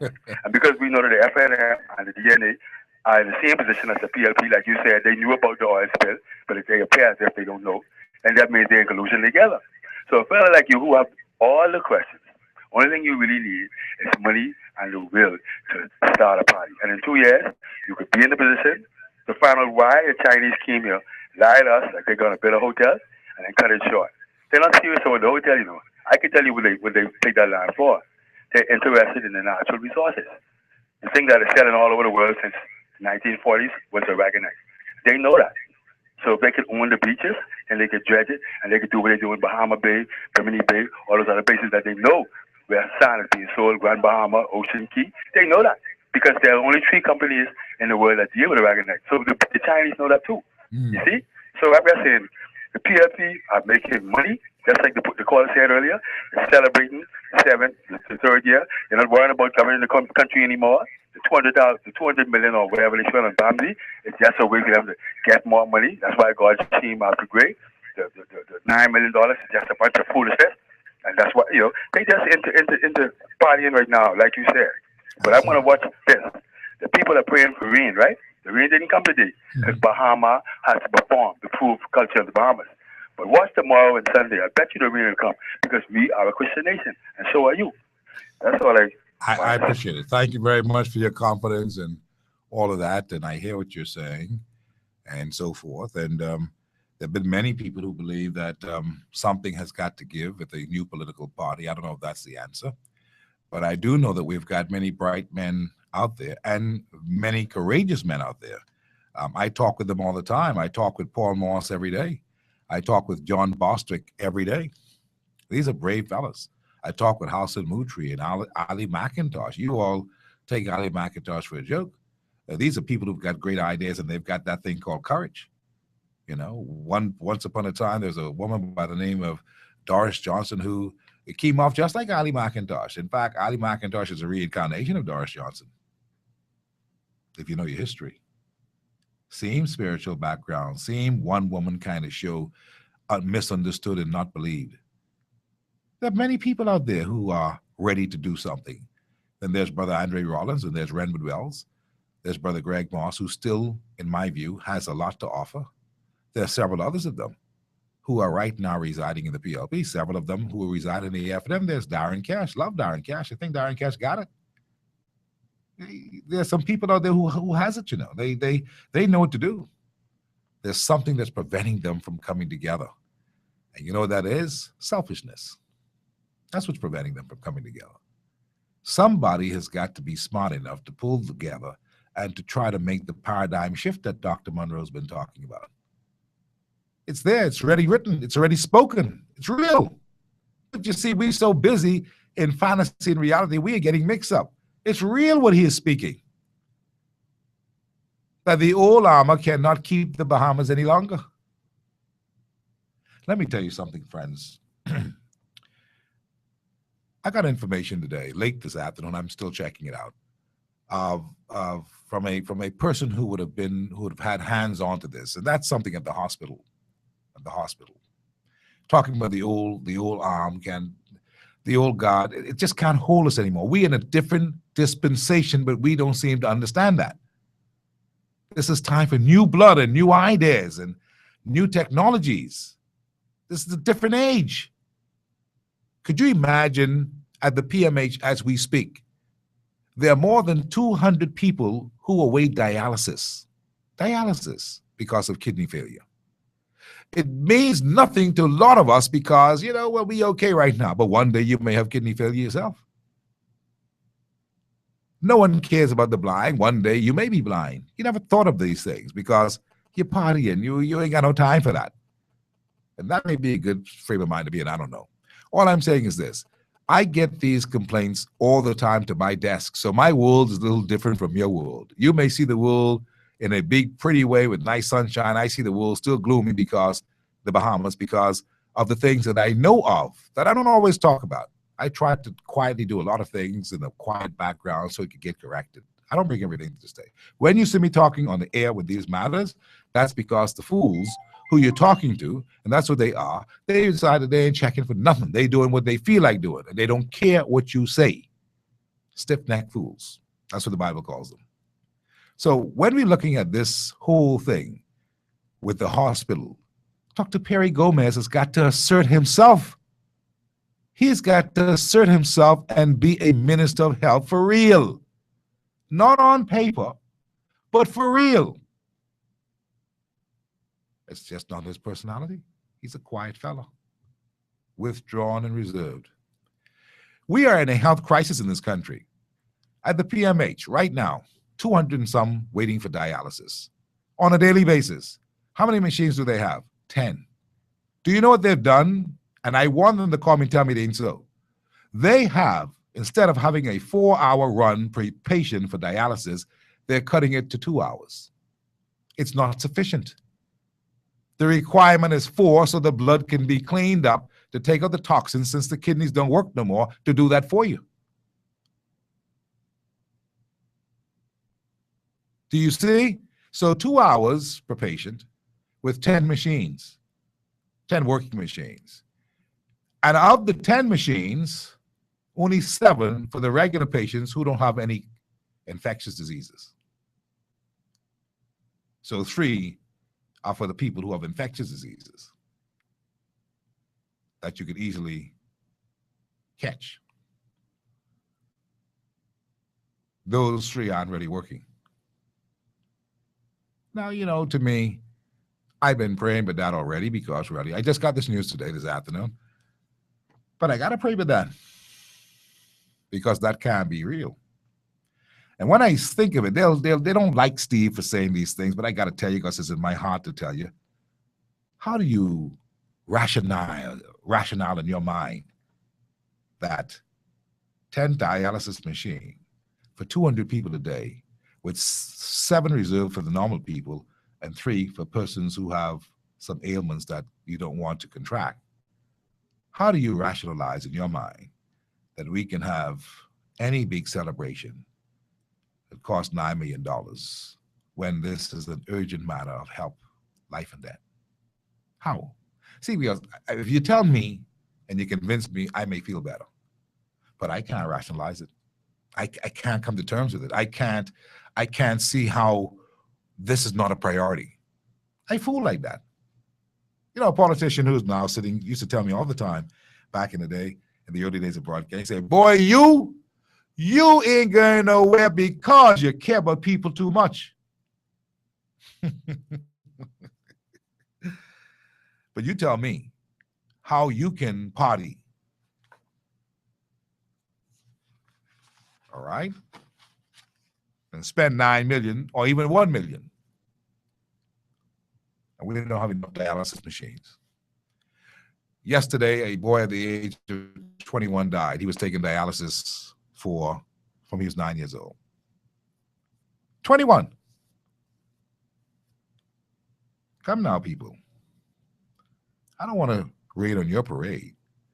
I'm only telling you these things to keep you a little bit sober. We got work to do. A little bit sober. A little bit sober. Just a little bit. How do you feel that being the case? That we've got all these other issues of people who just need $200, $2,000, $4,000 to get their house back from the bank. And they will lose it because they're not working and they don't have $4,000. What's the priority? What's the focus? How do you feel? Of course, some people say, well, that ain't a government job. No, but any responsible government always provides for a safety net for those who are right. You think these banks have any mercy? What's the priority? Shouldn't the government be in a position to kind of make sure that this can't happen? What if you're distracted by having parties, lights and costumes and jumping up and down? Then go ahead. Hard copy, how are you? Hi there. How you doing today? Good afternoon, Mr. Kinney. How you doing? Very good, Sparky. Boy, Steve, keep fighting. Keep fighting, Steve. They throwing rock at you, boy, but you the dog were getting hit, because that's why you're screaming. You keep fighting, Steve. But Steve, you know, I really wasn't going to call in today, just to come home and listen to you, but Steve, something happened yesterday when my good friend Zaya and them was on your show. And I heard an individual call into you, and I heard your passion where you tried your best to keep questioning that individual about a particular a situation where he keep telling, you know, he praying for it to rain and rain the carnival out. Yeah. After the government has spent all this money, or we don't know how much they spent, but we only know a figure of $9 million. Right. They say. And this individual, a man of God, he say he is, a son of Jesus Christ and all that, always calling you to pray and everything. And he is praying for this thing to be rain out and everything. And I heard you trying your best to try and question him, to try and get some understanding as to why he doing that. But Steve, I just want to say something to Mr. Surratt. If he listening, I want to call out. He always want to call in and pray. But Mr. Surratt, if you listening out there, all I'm going to say, Steve McKinney, all those people that might benefit, those vendors and artists and peanut sellers and who selling comfort and soda and everything, who might be able to benefit Steve and make $1 of what's going on this weekend. Steve, I can tell him as a Christian, I am admonishing all of those people out there who make money out of this deal this weekend. Do not take a dime out of what they make and carry to no Christian people or church who praying against everything and give them 1 cent That's a little extreme. That's a little extreme, but I get Don't your give point. nothing because they praying against the state. I get your point. I get your point, Sparky. If they praying against it, why would you take the money that you working hard to get for you and your family and your children? Why would you turn down Sunday morning and go give the man, Mr. Surratt, money that you make, and he's praying against you making $1? Yeah, I hear you. I hear your rationale. Don't give them nothing, Steve. I hear you. Okay, I Go to appreciate no it. church, don't give them nothing. All the churches who praying against them, don't give them $1. Have a good day. I hear you. All right. Sparky's upset. I understand what he's saying, but you see, it doesn't work that way. Let me just give Sparky a little advice here. In life, there's a two-way street. In life, we must give and take. The Christian way is to turn the other cheek. The brother was expressing himself yesterday about he wished it would rain because he thinks that this is an affront, an insult to God in a Christian nation. That was his perspective. I was saying to him, look at it another way. Don't look at it as the glass half empty. Look at it as the glass half full. And by that, if you have an opportunity to have a bunch of people come here who are paganistic in their attitude and very carnival in their appetite, that you can pray and witness to them. This may be God's will for them to come to you and you get a chance to tell them about Jesus. One can look at it that way. That's how I was looking at it when I was talking with Brother Surratt. So he didn't answer that, of course. You heard that, Joe. But the point is this. When a man feels the way that he feels, he was expressing himself, and he figured it would be good for it to rain it out, and he wouldn't have to deal with it. But you know, Jonah also thought that as much as he loved the Lord, he was on assignment. His assignment was to go down to Nineveh and deal with them people down there. And God knew that if he go down there, he would have a good victory. And Jonah says, no, I ain't going. I'm going down to Tarsus on the boat. And he jumped on that boat and caused that storm. You know the story, right? And when the thing happened, the storms came, he told the captain, it is me, because I was disobedient. That's the key word right there, disobedient. Mark it, disobedient, underline it, disobedient. And he said, throw me overboard and your troubles will be over. And they threw him overboard and the whale swallowed him up. And he was in the belly of the whale until the whale spit him up on the land. And he went right where he was supposed to go, but he was disobedient. And there was great revival in Nineveh. And the people came back to God. And he got mad. He got mad. He didn't like it. There are a lot of people in the world like that who believe that this righteous thing is from just one direction. But sometimes it takes a little nobody to tell you, well, maybe you should embrace the carnival and save some people from themselves. That may be the assignment of all of us who are witnesses for the Lord, to say to some people while they're here. This may be the biggest yard of persons who are needing something. And you can go there and the vineyard is, or should I say the harvest is plenty, but the laborers are few, because those who are so caught up in what is the right thing are missing an opportunity to bring in the sheaves, to go reaping in a place that's plentiful with persons who need the Lord. That's what I was saying to Stephen Surratt. Now, I said all that to say this. Today, Sparky calls, and it just shows you the contrast. Sparky calls, and Sparky is angry, just like Surratt. See? And Sparky is saying now, as a result of that, if you could pray that poor, innocent people who the Lord may want bless. See, people so broke in this town, the vendors who had to pay for them stalls at the carnival, they need to make some money. Now, they are innocently trying to sell their stuff in a nice area of a cultural village that you're supposed to see the goods of the Bahamas. That was the original intention. I don't think the vendors are interested in the shaking up. They're interested in trying to make a profit so they can pay some bills and probably even save some houses. So even them get a blessing. Do you know that they were praying to, Lord, please don't let it rain. I didn't invest my last $500. I need to make this back. God has to hear them too. And Lord, let the rain fall on the just and the unjust. And so we can't judge nothing. But I can tell you this, 2 wrongs don't make 1 right. Sparky sees Surratt as wrong for that. And today, Sparky himself commits the same thing. It reminds us, he who is without sin cast the first stone. So let me pull my brothers together here. Very simple. Don't wish harm, wish good in everything you do. There's blessing in doing good in everything we do. And so if you know that, if you believe in the philosophy like me, that 2 wrongs don't make a right, 1 jail don't make no prison, it simply means this, live, and let the best come out of what happens. That's all. I mean, we can judge as much as we want. We've been judging the world from that time. We don't like gay people, we say. We don't like this and we don't like that. Well, God made them too, and guess what?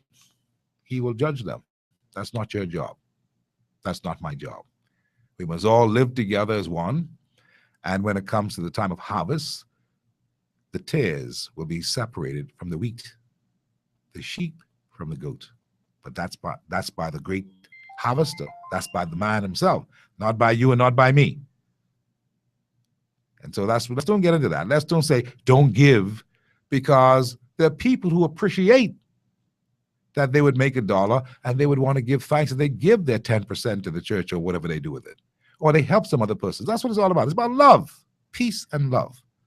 Let's keep that in mind today as we have a weekend carnival that we may be divided on, but there's good in everything. There's good and bad in everything. You decide to see what you want to see. But it's not for us to be beating up one another, okay?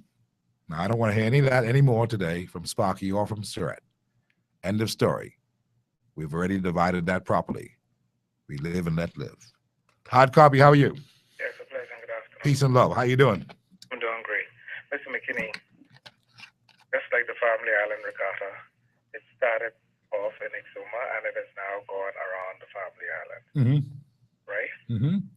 However, even during that era, they were growing pains. I find that the biggest problem some of us Bahamians have is we hate to assist our own. We would complain. And now, even at times when the platform is given to us, we don't embrace it and take advantage of us, advantage of it. Mm-hmm. We always complaining, the foreigners, the foreigners, the foreigners. But do you realize, let's look at it. How many Bahamians who have left the various family islands have come up with an organization other than the Cat Island Association? You have the Exuma, I think. Long Island. Active. Yeah. And the Long Island is a vibrant group. How active are those persons who have hailed from those communities? Very good question. Come back and give back to their islands. Not very active, are they? You find that most foreigners who are here in the country, they have a vibrant group. You would hear them call about the Hummingbirds. That's a Jamaican group. Yeah. They assist their people if they're in problems here in the Bahamas. When are we like to make mockery of things? When are we going to take the positive and illuminate it? Yeah. When are we going to grab the bull by the horn instead of every time hollering the government got to do this or the government got to do the next? It takes money to run a country. And that is why information, you think the secrets, everybody thinking about this utopia of the Secrecy Act being amended, that will never happen. Because why? All we want to do is sit among ourselves and expect somebody else to do it for us. And we like gossip. That's why the Punch sell over 1,000 plus, 100,000 plus copy per week. Yeah. Because we all, like Mr. McKinney, if persons have known you, from you were in ZNS, you will bring in truth the various stories, what was going on in our country. But now they want to, if you go in the House of Assembly, you might, why you think Mr. Christie put everybody in the cabinet? So you keep your mouth shut and you sit small. Because why? You know I pull in the string because why? I got the purse. So what this happened to the donkey with the carrot? Always going Follow to the try to carrot. reach a carrot and never get it, right? The elusive carrot. You can Okay, see it, so but you when the can't carrot, taste when it. you get the carrot, Yeah. the next 5 years. Mm-hmm. So, and if you don't get your carrot the next 5 years, then you out of the game. Yeah. That's why you have to have integrity. You have to have character. And most person, because they only think of a paycheck, they'll sell it themselves and they'll sell else. Tell me about it. For the love of money. So we have Steal right from now, there, brothers. if persons would be honest and ask themselves the question, how can we as Bahamians help each other? Yeah. And that is the question. Well, you raised something good today, especially the fact that the Hummingbirds, that's a great organization. We've got to do some things to assist our people. Private sector, too, has got to get involved. I agree with you, to do some things. And those of us who hail from different islands, we've got to put something back on those islands. You got to give back. You got to reach back and bring some other people forward. That's the whole key. Even in development. terms of the banking sector, Mr. McKinney, they give pickings because why? They know at the end of the day, they have to pay their lobbyists. So if they help you get in a position, and you know you have allowed yourself to get be put in a position of compromising, then you have to play to the piper. Yeah. And that's basically what you see basically happen in our country and allegedly happen in every facet. But we can change our situation. I appreciate it, my brother, my friend. With that and stuff, it's drastically changing because you have to be accountable. Yeah. I have to be accountable. And persons now, they pay in back. Trust you me, you're going to see a totally different attitude. I hear you. I look forward to that. I appreciate your call. Thank you so much, as usual, for talking with us today. But, you know, I go back to this. We are now in a moment where the old weapons that kept the Bahamas don't work no more. I speak prophetically that we are now about to enter in the next few days a period of what I call the last moment. From July 2014 to July 2015, there shall be tremendous change in 1 year. You watch. There shall be many people dying. I'm telling you, many will be sick, many will be removed in ways we can't explain. Why? Because God got to make sure that the place is clear. I speak prophetically. You watch my word in the next 12 months from the day of July 10th to 14, there shall be magnificent changes that no one can control. And there shall emerge in the next 12 months leaders you never saw before. There shall be young women and men emerging whose ideas will blow your mind, and they cannot wear the old armor anymore. They shall walk with a new mentality. They shall have a spirit upon them. That will be the Spirit of God, and they shall take us into the next Bahamas.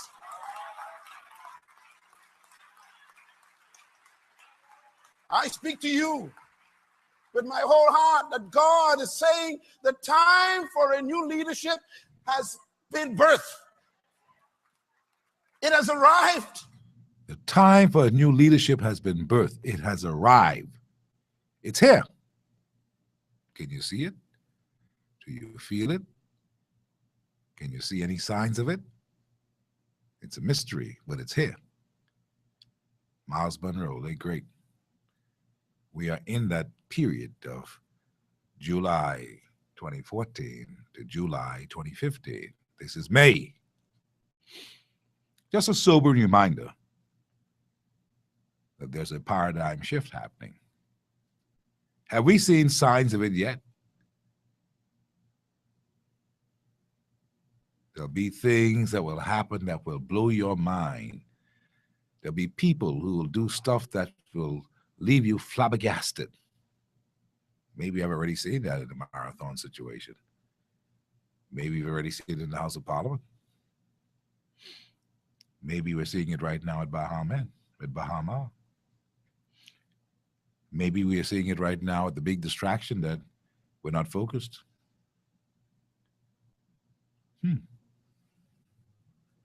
Hard copy before the break. Hey, see what's up. Good. This Marty. I see if every time I'm ready to blast somebody in the government, you sober me right up when you play this Miles Monroe stuff. That's because the Lord works in mysterious ways. I mean, I There's was about to wonders to start perform. ranting and raving. You can play something like that. And Yeah, right because up and let me know that, hey, yeah, you have to walk circumspectly. Steve, you got to stop this, man. That ain't fair. 'Cause I just want to get my message across. Let's But you know, speak. Steve, looking at this carnival situation, right? Mhm. I was totally against it. I was one of those people who was praying hard for the rain. And then when I heard you say tonight, some of those people who were the vendors have to try and save their homes Yeah, this is the reality. and pay their bills and maybe pay some school fees. Yeah, and the maybe Lord buy works in some mysterious medication. ways. And I felt bad because I must yeah. admit, I was one of them saying, Lord, let it rain, let it rain, let it rain. Let me tell you something. Let me tell you why what I said is absolutely true. And this is not the big of myself. I'm telling you based on the word, right? See, many are the plans of man. It's God's purpose that prevails. And not only that, there's another one that talks about what was meant for good or what was meant for bad has been turned for good. There's another one. The wealth of the wicked is stored up for the righteous. See, when you look at these things, you don't know why. You don't know who will get the best benefit out of the whole mess. And so that's why it's a mystery. That's why you don't judge it. That's why you just leave it. And it will work itself out. Because when I may not agree with Carnival, Junkanoo Carnival, because I'm a Junkanoo man. Boxing Day, New Year's Day, costume, cardboard, contact cement, wire, rods, and all The that. real McCoy. But when you think about those who need another avenue, the lady who makes her kung fritters and fry her fish and fry her chicken wings, she needs her way to make her money. And when you think about it, for the better, what's that word they used back in the day? The betterment of Bahamians, to make $1. I support it now, because there's some people out there. This is their avenue. This is their way out. Yeah. So I pray the sun shines for the next 3 days. So these Bahamians can make some money and maybe meet their mortgage to keep the bank man from beating on their doors and all that. Well, it's a good thing that God ain't like man. Thanks for your call. Because if God was like man, right, he'd be right up there right now saying, I got a problem. And all leaders should hear this, including Christy. If God was like man and God is in charge, like Christy's in charge down here right now in the Bahamas. But if God was like man, he would have a serious job, hey, on his hand, because you got this one praying that it rained, that one prayed for sunshine. Then you got little Johnny saying, Mommy, ain't no food in the house. And Mommy said, well, let me go see what I can make. Let me get one stall. In other words, if he was like man and we put him in this simple thing, which is, just for an example, he would have to say now, I got to do a little rain for Ezra who praying for rain, because he's a good guy. I got to do something for Steven Surratt, who paying for it. He's a good guy. But I also got to take care of Johnny because he need food. And I got to take care of Melda because she now need to find a way to get some grocery in the house. What am I going to do? If he was like mine, he'd say, what am I going to do? He would say, oh, I'm overwhelmed. He'd say, I'm worried and anxious, like Christy says about this Bahama thing. But God ain't like man. God is not like man. He is supreme. He has all the answers. He has the world in the palm of his hand. Could you imagine if he had to cater to all these people so that they can still pray to him, if that's what he's looking for? He has to play politics to give everybody a little bit of something. Now let's come back to reality. He who is a friend to all is a friend to none. You cannot please them all. And so whatever the Father does, we thank him for it. That's how you leave that. Because it's too big for you to understand. And no matter how intelligent you are, what I said to you just now is pure foolishness because you don't understand it. Because it's not meant to be understood. Let God be God and you praise him. End of story. Hard copy, how are you? Hi there. All right. I don't hear anybody there, so I can hang up from that. Okay, let's run to the break, Irvin. We got to run to a break, pay these bills so that we can get paid and stay on the air. Because next week coming, God willing, if we all around, we want to make sure we can still talk. Don't forget, Sunday is Mother's Day, the 10th of May. What are your plans for Mom? This Mother's Day, you can celebrate Mom while dining on Sapadilla's amazing 5-course Mother's Day menu prepared by the award-winning executive chef, Edwin Johnson, and his team. Call Sapadilla right now at 327-0611 to reserve your table, or email Sapadilla at reservations@sapodillabahamas.com. If you can't spell Sapadilla, Sapodilla. Fine dining awaits you this weekend, Sunday, at Sapadilla. And not only that, children eat at half price. We're back in a minute. This is Hard Copy.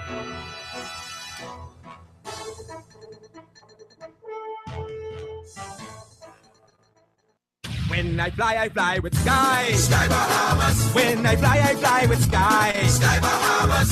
The plane them spanking clean. The pilots them voice red. They fly you out on time. They fly the attendance red. Service is their passion. With you they take good care. Safety is their culture. Yes, they'll get you there. When I fly.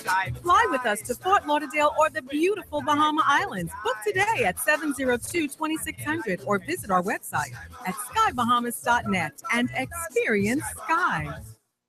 There's a lot to do behind stage. Understood, to get people to perform right so that we, the audience, the Hangmans, may enjoy. Well, this Saturday morning, don't forget you want to tune into Ancient Man. We're going to have Ancient Man live in the studio. He's a very deep fella. You want to be a part of this 10 o'clock this Saturday morning at 10 right here on Peace 107.5 FM. The Bahamas experienced record heat in April. Well, it's staying hot in May at Super Value and Quality supermarkets with sizzling savings like Carno Cream, the large can, 99 cents. Ocean Spray Cranberry Juice, 60-ounce can, $4.99. Vitamol Tonic, the can or bottle, the 12-ounce size, 99 cents. Value Time Foam Plate, 40 count, $1.69. Chicken leg quarters, the 10-pound bag, 89 cents per pound. All that and more at Super Value and Quality supermarkets, your Bahamian supermarkets. When Steve talks, people listen. People listen.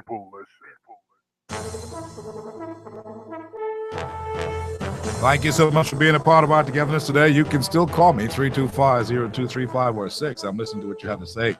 Hard Copy, how you doing? Hi, Steve. What's happening? Very good, thank you. How things going? Good show. Things are going fine. I can't complain right now. Steve, I listened to you and you're talking about the changes that are happening in our country. Mm-hmm. And I think we're now seeing a lot of changes. But in fact, I think the people, we're seeing Bahamians' attitude are changing towards politicians. As you can see, one time ago, Bahamians worship politicians. That's now what I they're said. being very outspoken. That's correct. And demanding change. So, the change is going to start with the people. Mm-hmm. And you're going to see much more changes coming forward and going in the days to come. I believe that. You're not going to, Bahamians are no longer going to take the nonsense from politicians and put them on pedestals any longer. Mm-hmm. One of the things that I've, and you and I have been involved with unions and we've had a lot of experience from unions. Yes. One of the things I would like to see happen in our country, changing and with the form of government we have, and I've been advocating that for quite some time. Mm-hmm. We need to make our people more accountable. And, don't care who you put in office, and if we don't change to our form of government, we can have the same results. Yes, you're right about it. And I believe, we need to look at making people more accountable, and the only way to do that is to have change in government. Very key, very key. And I believe we need to start giving more power to our electorate. Yeah. Where where we have less appointments, where there's the Senate. I think the Senate need to be one of those areas that we need to have elected. Yeah. We need to give politicians a decent salary. Of course, for the past 3 years, we've been hearing too many scandals. Yeah. And like the old saying in the Bahamas, where there's smoke, there's fire. And if you put a hungry dog to watch the boon, that boon gone. You got it. You got the tip of what I'm saying. And I think we need to start making examples. As the Greek, all the nations that make examples of wrongdoings, unless we start with the top. Yeah. And start to make examples of wrongdoings and correct and show that, hey, that's a penalty for wrongdoing, our country will never be no better than what it is. I appreciate it. Well, you got the right message, certainly, and you're one of the bright spots in the country. There are many people like you out there, my friend, who are looking forward to you being a part of the new paradigm shift, because that's what's needed.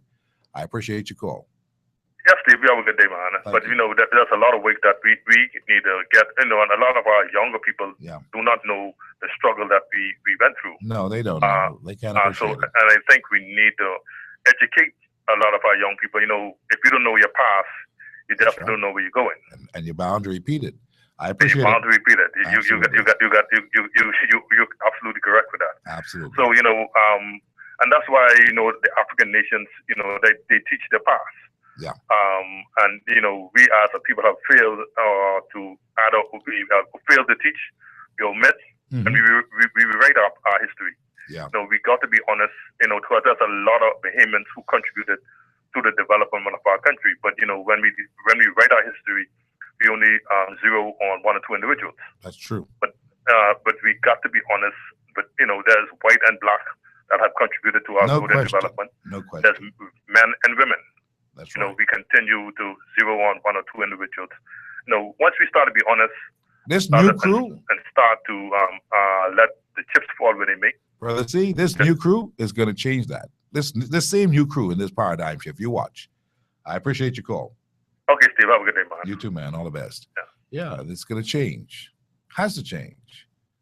It's changing right now. You just it ain't catch up with you yet because you still got your eyes on the old God. If you got your eyes on the old God, you can't see the new fellas coming out. Let me put it to you this way. Let's say you're on Bay Street, right? And you're watching Junkanoo, because this is a good thing today.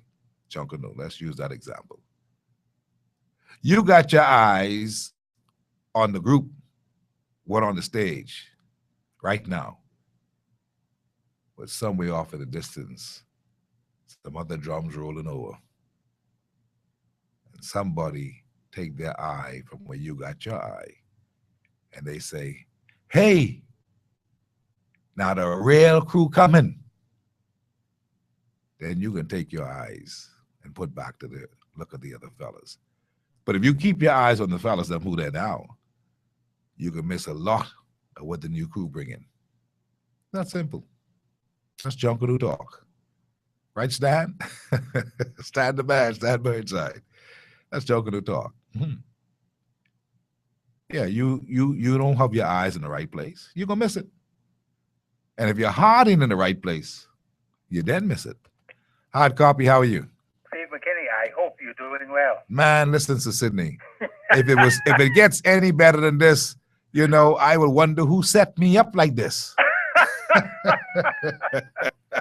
Everything is good? I listened to the prophecy of Dr. Miles Monroe. Mm-hmm. I did speak to a few of those who were trained by the prophet, and I told them very plainly, if those who had, and it's 9 months already passed now, so we're into less than 3 months before the prophecy comes to a close. But if those who had the opportunity to eat with the prophet, sit with the prophet, drink with the prophet, buy from the prophet directly, there's that other crew, just like you talked about. If this crew doesn't perform, God is going to raise up some others. Because Ain't no there are question some others out there who've been affected by the teaching of the prophet. Ain't no question about it. And they are going to come. Just like you talk about Mr. Junkanoo group, they got their eyes on the wrong set of people. Right now, we're looking at a group of people who are in very deep trouble. Very true. We don't see what's on the horizon.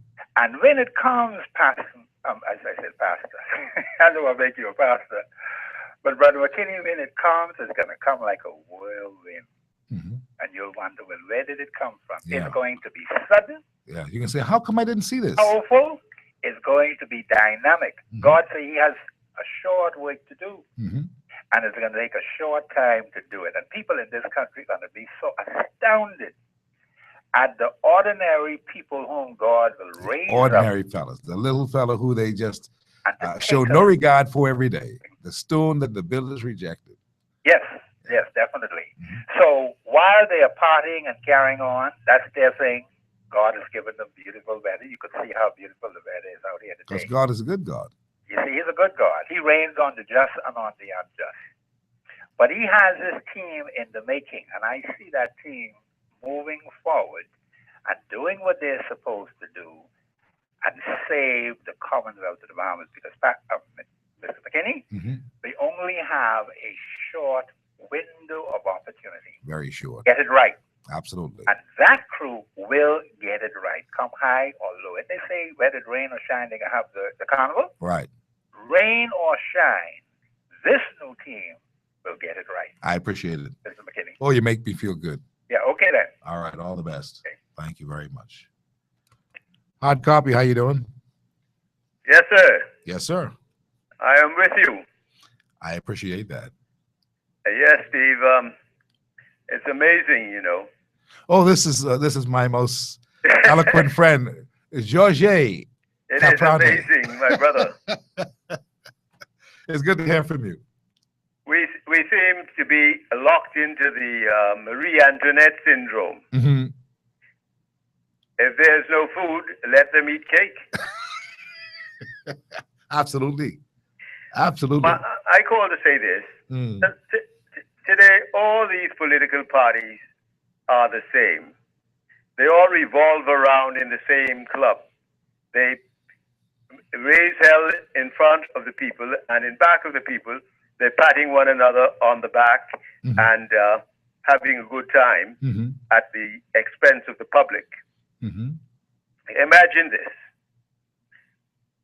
I, of all people, got an invitation hand-delivered from the FNM to go on Sunday and visit the grave site of Sir Cecil Wallace Whitfield. Yes. They're going to lay a wreath. Yeah. It isn't, I mean, that is sickening. These people had nothing good for Whitfield when he was alive. They see him every time there's a crisis within the organization.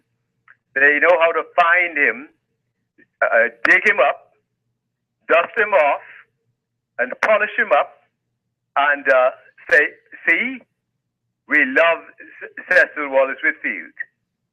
I mean, it is absolutely sickening to me because I was a part of it for so long.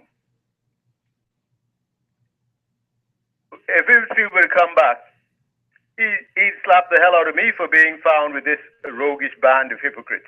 Because that's what they are. They're all hypocrites. All Annam?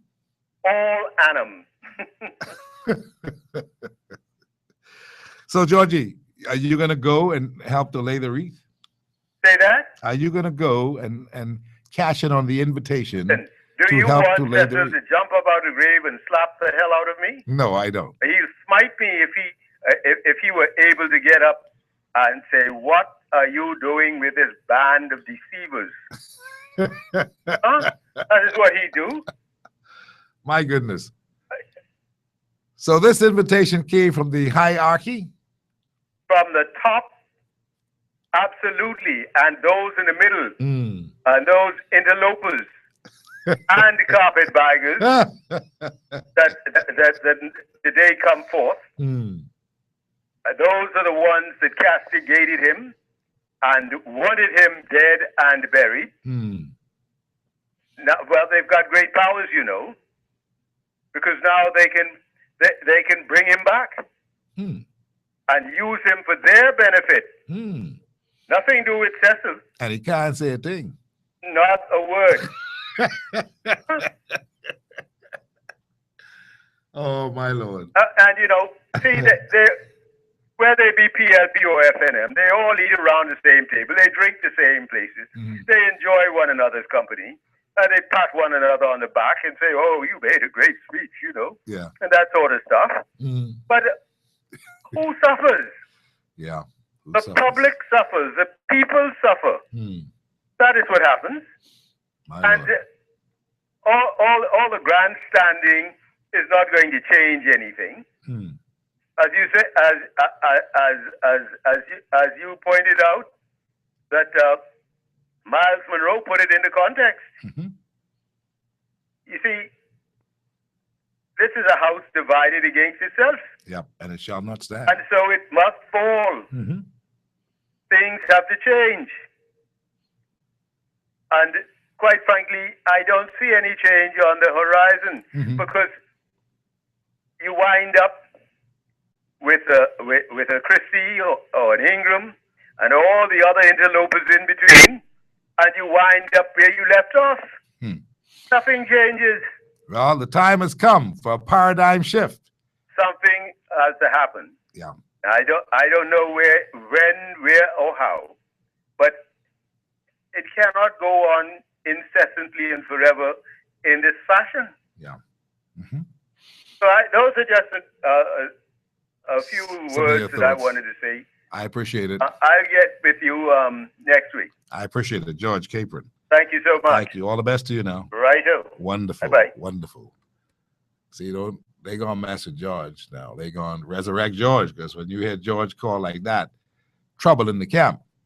Look forward to an editorial soon from or a letter to the editor from Georgie Capron, my good buddy and great journalist, and one who speaks truth and one who does not apologize for not mincing words.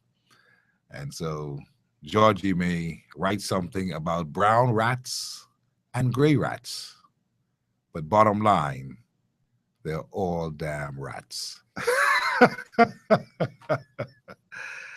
Anyway, that's what we're looking at today. So go out and have your fun. Make sure you do well and be good to yourself. Keep safe this weekend, because it is the weekend now. It's Thursday, I know, yes, but this is the weekend because many persons will not attend work tomorrow. If I was a betting man, I could make some money, if you don't believe me. Most of those government ministries, if you didn't get it done today, wait till Monday, okay? Because you ain't gonna get it done tomorrow. And I'm only talking for what I know. This is how it works. I worked in the government. I can tell you, when it came to holidays and stuff like this, man, look here, you can't find people to work. They may pop in, sign the book, but they gone all day. The excuse is flat tire, I got pain in my stomach. I suppose go to the doctor. Oh, yeah. Welcome to the Bahamas. We know just how to put it on the stage. We are dramatists. We are the people full of drama. We know exactly what to do. I want to say good afternoon to Pat Thomas, my good friend. Pat, last night when you were talking to me, no, I didn't hang up on you. What happened was that, and I don't have your number because you called me from an unknown number. So I tripped walking out the door and went tumbling, and the phone fell apart. So that's why you didn't hear from me again. And I just was thinking about you today because I wonder, and I know that Pat Thomas is one great gal, and has always been. I just wish in the future that we'd have more people like a Pat Thomas, who's been building this country, and like a James Kaplan, and like a Cookie Allens, and my other good friend, I can never remember her name, who does the commercial with Cookie on Superwash, but she knows who I'm talking about. Yeah. And I would be remiss if I don't tell you something today, and I will read these text messages and I'll tell you something that you would agree with me that I'd be remiss if I don't mention it. So this first text says, as I wrap things up here this evening, Steve, we need to do a week of addressing these foreign banks, Steve. These banks are exploiting us, and our government flat out refuse to deal with these serious matters. So we have to address this matter. Yes, we will. That's one text. Another one says, Steve, at this time, Christie administration suffers so many injuries to heal in time for the 2017 Olympics, meaning the elections. So they suffer too many injuries to heal in time for the 2017 Olympics, which is the general election. This one says, Steve, I bet you $20 that Bahama pay Malia workers that gratuity like they supposed to pay them. I bet you the dark cloud or curse will be removed. In my opinion, Bahama needs to treat Bahamian workers better. I got you. So this person is saying that dark cloud that's hanging over there, you can blame it on Bahama. They ain't pay the Malia workers. That's interesting. This one says, on a bittersweet note, the PLP have trampled the poor, but the economy is showing little signs of life. This one says, I thought I was the only person that believed Bahama was cheap looking, especially the roof. I said, but Steve, you too believe it's cheap looking. Man, I know quality. I born in Chippenham in a clapboard house, outside toilet. But there was a priest by the name of Father Peter LaVerge from the Catholic Church who took all of the altar boys to the people's houses in Lyford Key. And we jumped in their pool and swim in their pool and all them kind of things. And we walk on them good tiles and we see how the rich people live. So I got taste for good stuff. I know what it looked like. I may can't afford it, but I know what it looked like. Anyway, this person says, Steve, you called off names of a number of courageous Bahamians, but Steve, you are the champion of the people. You ought to organize and mobilize. God have given you something special to move the mountain in such a time as this. I appreciate it. And I may be there somewhere in the mix. I don't know. I know this. If something good is happening and if it's for the betterment of the Bahamian people, you can count me in. I like to say it this way. Just look for the big fat fella with the big straw hat. I'll be there, God willing. This one says, I'm a dialysis patient at a private center, and they have been taking PMH patients for over a year now. This person is confirming what I'm talking about. Yeah, they have a serious problem over there. I'm looking at it now. Our team is going to look at that and talk with the movers and shakers. But Perry Gomez is a little quiet. These are the things that he ought to be speaking on and telling us, not to put pressure on him, but to say, hey, Gomez, when are we going to get some new dialysis machine? Or what are we going to do about this situation? This is unacceptable. It's untenable. We got people, and the way that we have our diet in this country, who ain't got high blood pressure, hypertension, got diabetes? It's the food. It's our lifestyle. The food and the libation, that rum. Not everybody drinks rum now, I'm just saying. This is the mixture of things. And when you look at the amount of people who can get insurance in this town, legitimate insurance, it's under 48%. That tells us that we got plenty of people out there who's sick and they can't even qualify for insurance. Something has got to give.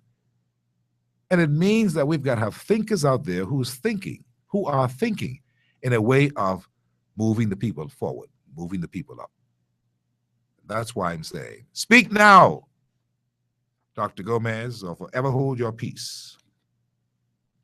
This person says, everything you said about the dialysis unit is true. We need help in there. 2 hours. 2 hours will make us sick and eventually will kill us. They're supposed to be on for a 4-hour cycle, but it's only 2 hours. These are people confirming what I'm telling you today. And well, I'll never tell you a lie. I'll tell you the truth so that you would know. And we would put pressure on them to fix that, to fix it. Because your mom, my mom, well, my mom's dead now. And by the way, my mom had to go on to dialysis before she died. Interesting, eh? She's been dead now for, 20 years. The point what I'm making is this.